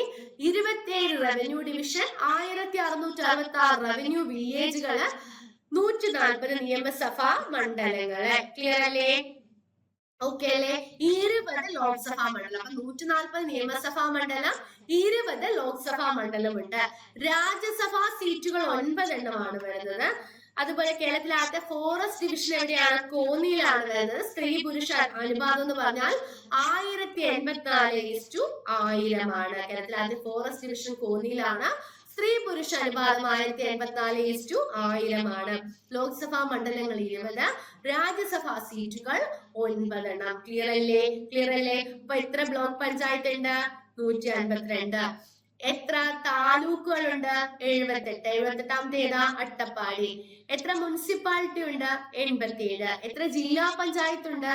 14. ഇതെല്ലാം ആൻസർ നിങ്ങൾക്ക് കിട്ടുന്നെങ്കിൽ ഓക്കെ ആണ് കേട്ടോ. എത്ര ഗ്രാമപഞ്ചായത്താ? 941 കേട്ടോ. എത്ര റവന്യൂ വില്ലേജുകൾ? 1666. എത്ര കിലോമീറ്ററിൽ കൂടുതൽ ജലപ്രവാഹങ്ങളെയാണ് നമ്മൾ നദികളായി കണക്കാക്കുന്നത്? നദിയായി കണക്കാക്കണമെങ്കിൽ എത്ര കിലോമീറ്റർ ഉള്ള ജലപ്രവാഹമായിരിക്കണം? എത്രയാണ്? 15 കിലോമീറ്റർ ആണ് അല്ലെ. അതായത് 1974 കേരള സർക്കാർ വിജ്ഞാപന പ്രകാരം 15 കിലോമീറ്ററോ അതിൽ കൂടുതലോ നീളമുള്ള ജലപ്രവാഹങ്ങളാണ് എന്താ? നദികൾ അല്ലെ. അപ്പൊ എത്ര കിലോമീറ്റർ വരെയാണ് നദികളായി കണക്കാക്കണമെങ്കിൽ 15ഓ അതിൽ മുകളിലോ കിലോമീറ്റർ ഉള്ളവയാണ് എന്താണ് നമ്മള് നദികളായിട്ട് കണക്കാക്കുന്നത്. കേരളത്തിൽ അറിയാവുന്ന കാര്യങ്ങളാണ്. 44 നദികളാണ് ഉള്ളത്. പടിഞ്ഞാറോട്ട് 41, കിഴക്കോട്ട് 3 എണ്ണം. കിഴക്കോട്ട് ഒഴുകുന്നവയാണ് ഇത്? കബനി, ഭവാനി, പാമ്പാർ. 44 നദികൾ, 41 എണ്ണം പടിഞ്ഞാറോട്ടും 3 എണ്ണം കിഴക്കോട്ടുമാണ്. കബനി, ഭവാനി, പാമ്പാർ ആണ് കിഴക്കോട്ട് ഒഴുകുന്നത്. അതുപോലെ കിഴക്കോട്ട് ഒഴുകുന്ന 3 നദികളും എന്തിന്റെ പോഷക നദികളാണ്? കാവേരിയുടെ പോഷക നദികളാണ്. 200 കിലോമീറ്റർ കൂടുതൽ നീളമുള്ള എത്ര നദികളാണ് ഉള്ളത്? 200 കിലോമീറ്റർ കൂടുതൽ നീളമുള്ള 2 നദികളാണുള്ളത് കേട്ടോ. 100 കിലോമീറ്റർ കൂടുതലുള്ള 11 നദികളുണ്ട്. അതും കൂടി ഓർത്തു വെക്കുക കേട്ടോ. പെരിയാർ 244 കിലോമീറ്ററും ഭാരതപ്പുഴ 209 കിലോമീറ്ററും. അപ്പൊ 100 കിലോമീറ്റർ കൂടുതലുള്ള 2 നദികളാണ് പെരിയാറും ഭാരതപ്പുഴയും. പെരിയാർ ഏറ്റവും വലിയ നദി 244 കിലോമീറ്റർ ആണ് കേരളത്തിലെ. ഭാരതപ്പുഴ രണ്ടാമത്തേതാണ് 209 കിലോമീറ്റർ ആണ് വരുന്നത്. വടക്കേ അറ്റത്തെ നദി മഞ്ചേശ്വരമാണ്, തെക്കേ അറ്റത്തെ നദി നെയ്യാറാണ്, ഏറ്റവും വലിയ നദി നമ്മൾ പറഞ്ഞു പെരിയാറാണ് അല്ലെ. വടക്കേ അറ്റത്തെ അപ്പൊ ഏതാണ്? മഞ്ചേശ്വരം. 16 കിലോമീറ്റർ ആണ് ഇതിന്റെ ദൂരം വരുന്നത് കേട്ടോ. അതുപോലെ തന്നെ നീളം വരുന്നത് എത്രയാണ്? മഞ്ചേശ്വരത്തിന് 16. ഏറ്റവും തെക്കേ അറ്റത്തെ നദിയാണ് ഏത്? നെയ്യാറാണ്. ഏറ്റവും വലിയ നദി പെരിയാറാണ്. ഏറ്റവും ചെറിയ നദി നമ്മൾ പറഞ്ഞ പോലെ മഞ്ചേശ്വരമാണ്. കിഴക്കോട്ട് ഒഴുകുന്നതിൽ ഏറ്റവും വലിയ നദി കബനിയും ഏറ്റവും ചെറിയ നദി പാമ്പാറുമാണ്. കിഴക്കോട്ട് ഒഴുകുന്നതിൽ ഏറ്റവും വലുത് ഏതാണ്? കബനി. പടിഞ്ഞാറോട്ട് ഒഴുകുന്നതിൽ ഏറ്റവും വലുത് ഏതാണ്? പെരിയാർ. കിഴക്കോട്ട് ഒഴുകുന്ന ഏറ്റവും ചെറുത് ഏതാണ്? പാമ്പാർ. പടിഞ്ഞാറോട്ട് ഒഴുകുന്നതിൽ ഏറ്റവും ചെറുത് ഏതാണ്? മഞ്ചേശ്വരം. കേരളത്തിൽ ഏറ്റവും കൂടുതൽ നദികൾ ഒഴുകുന്ന ജില്ല കാസർഗോഡാണ്. 12 നദികളാണ്. അതുകൊണ്ട് നദികളുടെ നാടെന്ന് അറിയപ്പെടുന്ന ഏതിനെയാണ്? കാസർഗോഡിനെയാണ്. നദികൾ മലിനമാക്കുന്നവർക്ക് 3 വർഷം വരെ തടവും 2 ലക്ഷം രൂപ പിഴയും ഏർപ്പെടുത്തിയ സംസ്ഥാനമാണ് കേരളം. അപ്പൊ നദികൾ മലിനമാക്കുന്നവർക്ക് എത്രയാണ്? 2 ലക്ഷം രൂപയാണ് പിഴ, 3 വർഷം തടവും ഉണ്ട് അല്ലെ. അങ്ങനെ ഏർപ്പാക്കിയ സംസ്ഥാനം ഏതാണ്? കേരളമാണ് കേട്ടോ. അപ്പൊ എന്താണ്? 3 വർഷം തടവും 2 ലക്ഷം രൂപ പിഴയുമാണ് നദികൾ മലിനമാക്കിയാൽ. അങ്ങനെ ബില്ല് ഏർപ്പാടാക്കി ഏർപ്പെടുത്തി ബിൽ പാസ്സാക്കിയ സംസ്ഥാനം ഏതാണ്? കേരളമാണ്. അങ്ങനെ പ്രളയം മൂലം നാശനഷ്ടങ്ങൾ പരിഹരിക്കാൻ വേണ്ടി കേരള സർക്കാർ കൊണ്ടുവന്ന പദ്ധതി ഏതാ? റൂം ഫോർ റിവർ ആണ് കേട്ടോ. അപ്പൊ എന്താണ്? പ്രളയം മൂലം നാശനഷ്ടങ്ങൾ പരിഹരിക്കുന്നതിനായി കേരള സർക്കാർ കൊണ്ടുവന്ന പദ്ധതിയാണ് റൂം ഫോർ റിവർ. നെതർലാൻഡിന്റെ പദ്ധതിയാണ് അല്ലെ. നമ്മൾ വർഷാവർഷം ഇങ്ങനെ പ്രളയങ്ങൾ ഉണ്ടാവും, അങ്ങനെ ബുദ്ധിമുട്ടുകൾ അവരുടെ പദ്ധതിയാണ് ഇത് റൂം ഫോർ റിവർ അല്ലെ. പ്രളയം മൂലം നാശനഷ്ടങ്ങൾ പരിഹരിക്കാനായി കേരള സർക്കാർ കൊണ്ടുവന്ന പദ്ധതിയാണ് റൂം ഫോർ റിവർ. നെതർലാൻഡിന്റെ പദ്ധതിയാണ്. അടുത്തത് മൺസൂണിന്റെ കവാടം എന്നറിയപ്പെടുന്ന സംസ്ഥാനം. മൺസൂണിന്റെ കവാടം എന്നറിയപ്പെടുന്ന ഏത് സംസ്ഥാനമാണ്? കേരളമാണ് അല്ലെ. മൺസൂണിന്റെ കവാടം എന്നറിയപ്പെടുന്ന സംസ്ഥാനം ഏതാണ്? കേരളമാണ്. എന്താണ്? മൺസൂണിന്റെ കവാടം എന്നറിയപ്പെടുന്ന സംസ്ഥാനം കേരളമാണ്. കേരളം ഉൾപ്പെടുന്ന കാലാവസ്ഥാ മേഖല ഏതാണ്? ഉഷ്ണമേഖലയാണ് അല്ലെ. കേരളം ഉൾപ്പെടുന്ന കാലാവസ്ഥാ മേഖല ഉഷ്ണമേഖലയാണ്. മൺസൂൺ കാറ്റിന്റെ ഗതിയും വേഗതയും കണ്ടെത്തിയതാരാണ്? ഹിപ്പാലസ് ആണ് കേട്ടോ. ഹിപ്പാലസ് കേരളത്തിലെത്തിയ വർഷം കൂടി ഒന്ന് ഓർത്തു വെച്ചു. AD 45 ആണ്. AD 45 എന്താണ് ഹിപ്പാലസ് കേരളത്തിലെത്തിയത് അല്ലെ. ഹിപ്പാലസ് കേരളത്തിലെത്തിയ വർഷം AD 45 ആണ്. അപ്പൊ കാറ്റിന്റെ ഗതിയും വേഗതയും കണ്ടെത്തിയത് ആരാന്ന് ചോദിച്ചാൽ മൺസൂൺ കാറ്റിന്റെ ഗതിയും വേഗതയും കണ്ടെത്തിയത് ഹിപ്പാലസ് ആണ്. കേരളത്തിലെ കാലാവസ്ഥാ മേഖല ഉഷ്ണമേഖലയാണ്. മൺസൂണിന്റെ കവാടം എന്നറിയപ്പെടുന്നത് കേരളമാണ്. കേരളത്തിലെ ഏറ്റവും കൂടുതൽ മഴ ലഭിക്കുന്ന മാസം ഏതാ? ജനുവരിയാണ്. കേരളത്തിലെ ഏറ്റവും കൂടുതൽ മഴ ലഭിക്കുന്ന മാസം ജനുവരിയാണ് അല്ലെ. അങ്ങനെയെങ്കിൽ മൺസൂണിന് മുൻപായുള്ള വേനൽ മഴ അറിയപ്പെടുന്നത് മാംഗോ ഷവർ എന്നാണ്. കേരളത്തിലെ ഏറ്റവും കൂടുതൽ മഴ ലഭിക്കുന്ന പ്രദേശം എറണാകുളം ജില്ലയിലെ നേര്യമംഗലമാണ്. ഏറ്റവും കൂടുതൽ മഴ ലഭിക്കുന്ന മാസം ജനുവരിയാണ്. മൺസൂണിന് മുൻപുള്ള വേനൽ മഴയാണ് മാംഗോ ഷവർ. കേരളത്തിലെ ഏറ്റവും കൂടുതൽ മഴ ലഭിക്കുന്ന പ്രദേശമാണ് എറണാകുളം ജില്ലയിലെ നേര്യമംഗലം. ഏറ്റവും കുറവ് മഴ ലഭിക്കുന്ന പ്രദേശം ചിന്നാറാണ് കേട്ടോ. അപ്പൊ കൂടുതൽ നേര്യമംഗലവും കുറവ് ചിന്നാറുമാണ്. ഏറ്റവും കൂടുതൽ മഴ ലഭിക്കുന്ന ജില്ല കോഴിക്കോടാണ്. ഏറ്റവും കുറവ് തിരുവനന്തപുരമാണ്.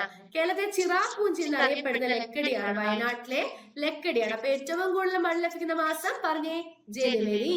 ഏറ്റവും കൂടുതൽ മഴ ലഭിക്കുന്ന പ്രദേശം എറണാകുളം ജില്ലയിലെ നേര്യമംഗലം. ഏറ്റവും കുറവ് മഴ ലഭിക്കുന്ന പ്രദേശം ചിന്നാർ. ഏറ്റവും കൂടുതൽ മഴ ലഭിക്കുന്ന ജില്ല കോഴിക്കോട്. ഏറ്റവും കുറവ് മഴ ലഭിക്കുന്ന ജില്ല തിരുവനന്തപുരം. കേരളത്തിലെ ചിറാപൂഞ്ചി വയനാട്ടിലെ ലക്കിടിയാണ്. കേരളത്തിലെ ആദ്യത്തെ ചുഴലിക്കാറ്റ് മുന്നറിയിപ്പ് കേന്ദ്രം എവിടെയാണ്? തിരുവനന്തപുരത്താണ് അല്ലെ. കേരളത്തിലെ ആദ്യത്തെ ചുഴലിക്കാറ്റ് മുന്നറിയിപ്പ് കേന്ദ്രം എവിടെയാണെന്ന് ചോദിച്ചാൽ എവിടെയാണ്? തിരുവനന്തപുരമാണ്. കേരളത്തിലെ ആദ്യത്തെ ചുഴലിക്കാറ്റ് മുന്നറിയിപ്പ് കേന്ദ്രം എവിടെയാണ്? തിരുവനന്തപുരത്താണ്. അങ്ങനെയെങ്കിൽ കേരളത്തിൽ പ്രധാനമായിട്ടും എത്ര കാലാവസ്ഥയാണുള്ളത്? 4 കാലാവസ്ഥകളാണ്. ഏതൊക്കെയാണ്? ശൈത്യകാലം, വേനൽക്കാലം, കാലവർഷം, തുലാവർഷം. ഏതൊക്കെയാണ്? ശൈത്യകാലം, വേനൽക്കാലം, കാലവർഷം, തുലാവർഷം. ശൈത്യകാലം എന്ന് പറഞ്ഞാൽ ഡിസംബർ മുതൽ ഫെബ്രുവരി വരെയാണ് അല്ലെ. ശൈത്യകാലം എന്ന് പറഞ്ഞാൽ ഡിസംബർ ടു ഫെബ്രുവരിയാണ്. വേനൽക്കാലമോ മാർച്ച് മുതൽ മെയ് വരെയാണ്. അപ്പൊ ശൈത്യകാലം ഡിസംബർ മുതൽ ഫെബ്രുവരി വരെയാണ്. വേനൽക്കാലം മാർച്ച് മുതൽ മെയ് വരെയാണ്. കാലവർഷത്തിന് മറ്റൊരു പേരെന്താ? ഇടവപ്പാതി അല്ലെങ്കിൽ തെക്ക് പടിഞ്ഞാറൻ മാൻസൂൺ. കാലവർഷം ഇടവപ്പാതി അല്ലെങ്കിൽ തെക്ക് പടിഞ്ഞാറൻ മൺസൂൺ. കാലം എന്ന് പറയുമ്പോൾ തെക്കോട് എടുക്കുന്ന ഓർത്താ മതി. കാലവർഷം അല്ലെങ്കിൽ ഇടവപ്പാതി അല്ലെങ്കിൽ തെക്ക് പടിഞ്ഞാറൻ മൺസൂൺ ആണ് ഏത്? ജൂൺ മുതൽ സെപ്റ്റംബർ വരെ. തുലാവർഷം അല്ലെങ്കിൽ വടക്ക് പടിഞ്ഞാറൻ മൺസൂൺ ആണ് ഒക്ടോബർ നവംബർ മാസങ്ങളിൽ. ക്ലിയർ അല്ലേ? അപ്പൊ ശൈത്യകാലം എന്ന് പറഞ്ഞാൽ ഡിസംബർ മുതൽ ഫെബ്രുവരി വരെയാണ് അല്ലെ? ശൈത്യകാലം എന്ന് പറഞ്ഞാൽ എന്നാണ്? ഡിസംബർ മുതൽ ഫെബ്രുവരി വരെയാണ്. വേനൽക്കാലം മാർച്ച് മുതൽ മെയ് വരെയാണ്. അപ്പൊ ശൈത്യകാലം ഡിസംബർ ടു ഫെബ്രുവരി ആണ്. വേനൽക്കാലം മാർച്ച് മുതൽ മെയ് വരെ. അപ്പൊ ഡിസംബർ ടു ഫെബ്രുവരി ഏതാ? ശൈത്യകാലം. മാർച്ച് മുതൽ മെയ് വരെ ഏതാ? വേനൽക്കാലം. അതുപോലെ തന്നെ ജൂൺ മുതൽ സെപ്റ്റംബർ വരെയാണ് കാലവർഷം അല്ലെങ്കിൽ ഇടവപ്പാതി അല്ലെങ്കിൽ തെക്ക് പടിഞ്ഞാറൻ മൺസൂൺ. ഒക്ടോബർ നവംബർ മാസങ്ങളിലായിട്ടാണ് എന്ത് വരുന്നത്? തുലാവർഷം അല്ലെങ്കിൽ വടക്ക് കിഴക്കൻ മൺസൂൺ. തുലാവർഷം അല്ലെങ്കിൽ വടക്ക് കിഴക്കൻ മൺസൂൺ. അപ്പൊ ഒന്നും കൂടി പറയാം. കേരളത്തിൽ പ്രധാനമായും 4 കാലാവസ്ഥയാണ്. ശൈത്യകാലം എന്ന് പറഞ്ഞാൽ ഡിസംബർ മുതൽ ഫെബ്രുവരി വരെയാണ് വരുന്നത്. വേനൽക്കാലം എന്ന് പറഞ്ഞാൽ മാർച്ച് മുതൽ മെയ് വരെയാണ്. കാലവർഷം അല്ലെങ്കിൽ ഇടവപ്പാതി അല്ലെങ്കിൽ തെക്ക് പടിഞ്ഞാറൻ മൺസൂൺ എന്ന് പറഞ്ഞു കഴിഞ്ഞാൽ ജൂൺ മുതൽ സെപ്റ്റംബർ വരെയാണ്. തുലാവർഷം അല്ലെങ്കിൽ വടക്ക് കിഴക്കൻ മൺസൂൺ എന്ന് പറഞ്ഞാൽ ഒക്ടോബർ നവംബർ മാസങ്ങളിലാണ് വരുന്നത്. ക്ലിയർ അല്ലേ? അടുത്തത് എന്താ നോക്കിയേ? കന്നിമരം എന്ന് പറഞ്ഞാൽ ഏത് വന്യജീവി സങ്കേതത്തിലാണ് സ്ഥിതി ചെയ്യുന്നത്? കന്നിമരം എവിടെയാണ് സ്ഥിതി ചെയ്യുന്നത്? പറമ്പിക്കുളമാണ് അല്ലെ? കന്നിമരം സ്ഥിതി ചെയ്യുന്നത് എവിടെയാണ്? പറമ്പിക്കുളത്താണ്. കേരളത്തിൽ എത്ര വന്യജീവി സങ്കേതങ്ങളുണ്ട്? കേരളത്തിൽ 18 വന്യജീവി സങ്കേതങ്ങളുണ്ട്. ഏറ്റവും കൂടുതലുള്ള ജില്ല ഏതാണ്? ഇടുക്കിയിലാണ് 4 വന്യജീവി സങ്കേതമുണ്ട് അല്ലെ? അപ്പൊ കേരളത്തിൽ 18 വന്യജീവി സങ്കേതമുണ്ട്. ഏറ്റവും കൂടുതൽ വന്യജീവി സങ്കേതമുള്ള ജില്ല ഇടുക്കിയാണ്, 4 എണ്ണമുണ്ട്. കേരളത്തിലെ ആദ്യത്തെ വന്യജീവി സങ്കേതം ഏതാ? പെരിയാറാണ് അല്ലെ? 18ാമത്തെ കരിമ്പുഴയാണ് അല്ലെ? കരിമ്പുഴ ഫോം ചെയ്ത 2020 മലപ്പുറം ജില്ലയിലാണ് ഉള്ളത് കേട്ടോ. അപ്പൊ കേരളത്തിലെ 18 വന്യജീവി സങ്കേതം, ഏറ്റവും കൂടുതൽ ഇടുക്കിയിൽ 4 എണ്ണമുണ്ട്. അതുപോലെ ആദ്യത്തെ പെരിയാറും 18ാമത്തെ കരിമ്പുഴയുമാണ്. കരിമ്പുഴ നിലവിൽ വന്ന് 2020 മലപ്പുറം ജില്ലയിലാണ് കരിമ്പുഴ ഉള്ളത്. കേരളത്തിലെ ഏറ്റവും വലിയ വന്യജീവി സങ്കേതം പെരിയാറാണ്. പഴയ പേര് നെല്ലിക്കാംപെട്ടി ഗെയിം സാങ്ച്വറി എന്നാണ് കേട്ടോ. ചോദിച്ചിട്ടുള്ള ചോദ്യമാണ്. പെരിയാർ വന്യജീവി സങ്കേതത്തിന്റെ പഴയ പേരെന്താ? Nellikampetty game sanctuary. 1934 ഇത് സ്ഥാപിതമായത് കേട്ടോ. അപ്പൊ നെല്ലിക്കാംപെട്ടി ഗെയിം സാങ്ച്വറി എന്നാണ് സ്ഥാപിതമായെന്ന് ചോദിച്ചാൽ എന്നാണ്? 1934 സ്ഥാപിതമായത്. അടുത്തത് കേരളത്തിലെ ആദ്യത്തെ കടുവ വന്യജീവി സങ്കേതവും ഏതാണ്? പെരിയാറാണ്. എന്നാൽ ഇന്ത്യയിലെ 10ാമതാണ് കേട്ടോ പെരിയാർ ടൈഗർ റിസർവ്. അപ്പം കേരളത്തിലെ ആദ്യത്തെ വന്യജീവി സങ്കേതം പെരിയാർ. 18ാമത്തെ ഏതാണെന്ന് ചോദിച്ചാൽ കരിമ്പുഴയാണ്. പെരിയാറിന്റെ പഴയ പേരാണ് നെല്ലിക്കാംപെട്ടി ഗെയിം സാങ്ച്വറി. 1934 സ്ഥാപിതമായത്. കേരളത്തിലെ ആദ്യത്തെ കടുവ വന്യജീവി സങ്കേതം പെരിയാറാണ്. ഇന്ത്യയിലെ 10ാമത്തെ ടൈഗർ റിസർവ് ആണ് പെരിയാർ. അതുപോലെ തന്നെ വയനാട് വന്യജീവി സങ്കേതത്തിന് മറ്റൊരു പേരെന്താ? മുത്തങ്ങ വന്യജീവി സങ്കേതം എന്നാണ്. അതുപോലെ കേരളത്തിലെ 2ാമത്തെ വലിയ വന്യജീവി സങ്കേതമാണ് വയനാട്. ആസ്ഥാനം എവിടെയാണെന്ന് ചോദിച്ചാൽ സുൽത്താൻ ബത്തേരിയാണ്. അവിടുത്തെ സംരക്ഷിത മൃഗം ഏതാണെന്ന് ചോദിച്ചാൽ ആനയാണ് കേട്ടോ. അപ്പൊ വയനാട് വന്യജീവി സങ്കേതത്തിന് മറ്റൊരു പേര് മുത്തങ്ങ എന്നാണ്. 2ാമത്തെ വലിയ വന്യജീവി സങ്കേതമാണ്. ആസ്ഥാനം സുൽത്താൻ ബത്തേരിയാണ്. സംരക്ഷിത മൃഗം എന്ന് പറഞ്ഞാൽ ആനയാണ്. കേരളത്തിലെ 2ാമത്തെ കടുവ സംരക്ഷണ കേന്ദ്രം ഏതാ? പറമ്പിക്കുളം. ആദ്യത്തെ ഏതായിരുന്നു? പെരിയാർ ആയിരുന്നു അല്ലെ? ഇന്ത്യയിലെ 10ാമത്തെ ആയിരുന്നു പെരിയാർ. അങ്ങനെയെങ്കിൽ 2ാമത്തെ പറമ്പിക്കുളമാണ്. ഇന്ത്യയിലെ 38ാമത്തെയാണ് പറമ്പിക്കുളം കേട്ടോ. ഇന്ത്യയിലെ 38th ആണ് ഇത് പറമ്പിക്കുളം. കേരളത്തിന്റെ തെക്കേ അറ്റത്തെ വന്യജീവി സങ്കേതം നെയ്യാറാണ്. തെക്കേ അറ്റത്തെ നദി ഏതാണ്? നെയ്യാറാണ് അല്ലെ? തെക്കേ അറ്റത്തെ വന്യജീവി സങ്കേതം ഏതാണ്? നെയ്യാറാണ്. അതുപോലെ കേരളത്തിലെ ഏക ലയൺ സഫാരി പാർക്ക് അറിയാമല്ലോ? മരക്കുന്നം ദ്വീപ് നെയ്യാർ ഡാമാണ്. സൈലന്റ് വാലി ഓഫ് കണ്ണൂർ എന്നറിയപ്പെടുന്ന ആറളമാണ്. വടക്കേ അറ്റത്തെ വന്യജീവി സങ്കേതവും ഏതാണ്? ആറളമാണ് അല്ലെ? കേരളത്തിലെ തെക്കേ അറ്റത്തെ നെയ്യാറാണ്. ഏക ലയൺ സഫാരി പാർക്ക് എന്ന് പറഞ്ഞാൽ കേരളത്തിലെ മരക്കുന്നം ദ്വീപ് നെയ്യാർ ഡാമാണ്. അതുപോലെ സൈലന്റ് വാലി ഓഫ് കണ്ണൂർ എന്നറിയപ്പെടുന്ന ആറളമാണ്. വടക്കേ അറ്റത്തെ വന്യജീവി സങ്കേതമാണ് ആറളം. അടുത്തത് ചാമ്പൽ മലയെണ്ണാൻ നക്ഷത്രാമ എന്നിവ കാണപ്പെടുന്ന ഏത് വന്യജീവി സങ്കേതത്തിലാണ്? ചിന്നാർ വന്യജീവി സങ്കേതത്തിലാണല്ലേ. അപ്പൊ ചാമ്പൽ മലയെണ്ണാനും നക്ഷത്രാമയും കാണപ്പെടുന്ന വന്യജീവി സങ്കേതം ഏതാണെന്ന് ചോദിച്ചാൽ ഏതാണ്? ചിന്നാറാണ്. ചിന്നാർ വന്യജീവി സങ്കേതത്തിലൂടെ ഒഴുകുന്ന നദി ഏതാ? പാമ്പാറാണ് കേട്ടോ. അപ്പം നക്ഷത്രാമയും ചാമ്പൽ മലയെണ്ണാനും ചിന്നാറിലാണ്. ചിന്നാറിലൂടെ ഒതുങ്ങുന്ന നദി ഏതാണെന്ന് ചോദിച്ചാൽ പാമ്പാറാണ്. ഏറ്റവും കൂടുതൽ മഗ്ഗർ മുതലകൾ കാണപ്പെടുന്ന എവിടെയാണെന്ന് ചോദിച്ചാൽ ചിന്നാറിലാണ്. വെള്ളം കാട്ടുപോത്തുകൾ കണ്ടെത്തിയിരിക്കുന്നത് ചിന്നാറിലാണ് കേട്ടോ. അപ്പൊ എന്തൊക്കെയാണ് ചിന്നാറിലുള്ളത്? ചാമ്പൽ മലയെണ്ണാൻ, അതുപോലെ ആമകളുണ്ട്, പിന്നെ മഗ്ഗർ മുതലകളുണ്ട്, വെള്ളം കാട്ടുപോത്തുകളെയും കണ്ടെത്തിയിട്ടുണ്ട്. എവിടെ? ചിന്നാറിലാണ് അല്ലെ. ചിന്നാറിലൂടെ ഒഴുകുന്ന നദി അല്ലെ, ചിന്നാർ വന്യജീവി സങ്കേതത്തിലൂടെ ഒഴുകുന്ന നദി ഏതാ? പാമ്പാറാണ്. അടുത്ത ചോദിച്ചിട്ടുള്ളതാണ്, കൊല്ലം ജില്ലയിലെ ഏക വന്യജീവി സങ്കേതമാണ് ചെന്തുരുണി. ഒരു വൃക്ഷത്തിന്റെ പേരിൽ അറിയപ്പെടുന്ന വന്യജീവി സങ്കേതം ചോദിച്ചിരിക്കുന്നത് ഏതാണ്? ചെന്തുരുണിയാണ് കേട്ടോ. ചോദിച്ചിട്ടുള്ളതാണ്, ഒരു വൃക്ഷത്തിന്റെ പേരിൽ അറിയപ്പെടുന്ന കേരളത്തിലെ ഏക വന്യജീവി സങ്കേതമാണ് ഇത്? ചെന്തുരുണി. അതുപോലെ കരിമ്പുഴ 18th വന്യജീവി സങ്കേതമാണ് ഇത്, കരിമ്പുഴ അല്ലെ. കരിമ്പുഴ വന്യജീവി സങ്കേതം ഉൾപ്പെടുന്ന വനമേഖല ഏതാ? അമരമ്പലമാണ് അല്ലെ. മറ്റൊരു പേരെന്താ? ന്യൂ അമരമ്പലം എന്നാണ് കേട്ടോ. കരിമ്പുഴ ഉൾപ്പെടുന്നത് അമരമ്പലത്തിലാണ്, മറ്റൊരു പേര് ന്യൂ അമരമ്പലം എന്നാണ് കേട്ടോ കരിമ്പുഴയുടെ. റീഡ് തവളകൾ കാണപ്പെടുന്നത് എവിടെയാ? കക്കയത്താണ്. ഇടുക്കി വന്യജീവി സങ്കേതത്തിന്റെ ആസ്ഥാനം എവിടെയാണെന്ന് ചോദിച്ചാൽ അത് പൈനാവാണ്. റീഡ് തവളകൾ കാണപ്പെടുന്ന കക്കയമാണ്. അതുപോലെ ഇടുക്കി വന്യജീവി സങ്കേതം എവിടെയാണെന്ന് ചോദിച്ചാൽ അത് പൈനാവാണ്. ക്ലിയർ അല്ലേ? വന്യജീവി സങ്കേതം എന്തൊക്കെയായിരുന്നു പറഞ്ഞത്? ഏറ്റവും വലുത് പെരിയാറാണ്. ഏറ്റവും വലിയ വന്യജീവി സങ്കേതം ഏതാണ് പറഞ്ഞത്? പെരിയാർ വന്യജീവി സങ്കേതമാണ്. രണ്ടാമത്തെ വയനാട് അല്ലെങ്കിൽ മുത്തങ്ങ വന്യജീവി സങ്കേതമാണ്. ഏറ്റവും ആദ്യം ഫോം ചെയ്ത പെരിയാറാണ്. 18ാമത്തെ ഏതാണ്? നമ്മുടെ 18ാമത്തെ കരിമ്പുഴയാണ്. മറ്റൊരു പേര് അമരമ്പലം എന്നാണ്. പിന്നെ അതുപോലെ തന്നെ പിന്നെന്താണ് നമ്മൾ പറഞ്ഞേക്കുന്നത്? പിന്നെ നമ്മൾ പറഞ്ഞത് ആദ്യത്തെ കടുവ ടൈഗർ റിസർവ് എന്ന് പറഞ്ഞാൽ പെരിയാറാണ്. പഴയ പേര് നെല്ലിക്കാമ്പെട്ടി ഗെയിം സാഞ്ചുറി ആയിരുന്നു. പിന്നെ കേരളത്തിലെ 2ാമത്തെ ടൈഗർ റിസർവ് പറമ്പിക്കുളമാണ്. ഇന്ത്യയിലെ 38ാമത്തെ ടൈഗർ റിസർവ് ആയിരുന്നു പറമ്പിക്കുളം അല്ലെ. അതൊക്കെയാണ് നമ്മൾ പ്രധാനമായിട്ട് പറഞ്ഞത്. വയനാട്ടിലെ സംരക്ഷിത മൃഗം ഏതാണ് ചോദിച്ചു കഴിഞ്ഞാൽ അത് ആനയായിരുന്നു അല്ലെ. വയനാട് വന്യജീവി സങ്കേതത്തിലെ സംരക്ഷിത മൃഗം ഏതാണ്? ആനയാണ്. ഇത്രയും കാര്യങ്ങളൊക്കെയാണ് നമ്മളൊരു കഴിഞ്ഞ ക്വസ്റ്റ്യനിൽ പറഞ്ഞത് കേട്ടോ. അത് നല്ല രീതിയിൽ ഒന്ന് മനസ്സിലാക്കുക. അടുത്തത്, കേരളത്തിലെ ഏറ്റവും കൂടുതൽ ബോക്സൈറ്റ് നിക്ഷേപമുള്ള ജില്ല ഏതാണ്? ബോക്സൈറ്റ് നിക്ഷേപം ഏറ്റവും കൂടുതലുള്ള ജില്ല ഏതാണ്? കാസർഗോഡാണ് അല്ലെ. ബോക്സൈറ്റ് നിക്ഷേപം ഏറ്റവും കൂടുതലുള്ള ജില്ല ഏതാണ്? കാസർഗോഡാണ്. കേരളത്തിലെ ബോക്സൈറ്റ് നിക്ഷേപം കാണുന്ന പ്രദേശങ്ങൾ ഏതൊക്കെയാ? കുമ്പള, നീലേശ്വരം, കാഞ്ഞങ്ങാട്. അപ്പൊ കേരളത്തിൽ ബോക്സൈറ്റ് നിക്ഷേപം കൂടുതലുള്ള ജില്ല കാസർഗോഡാണ്.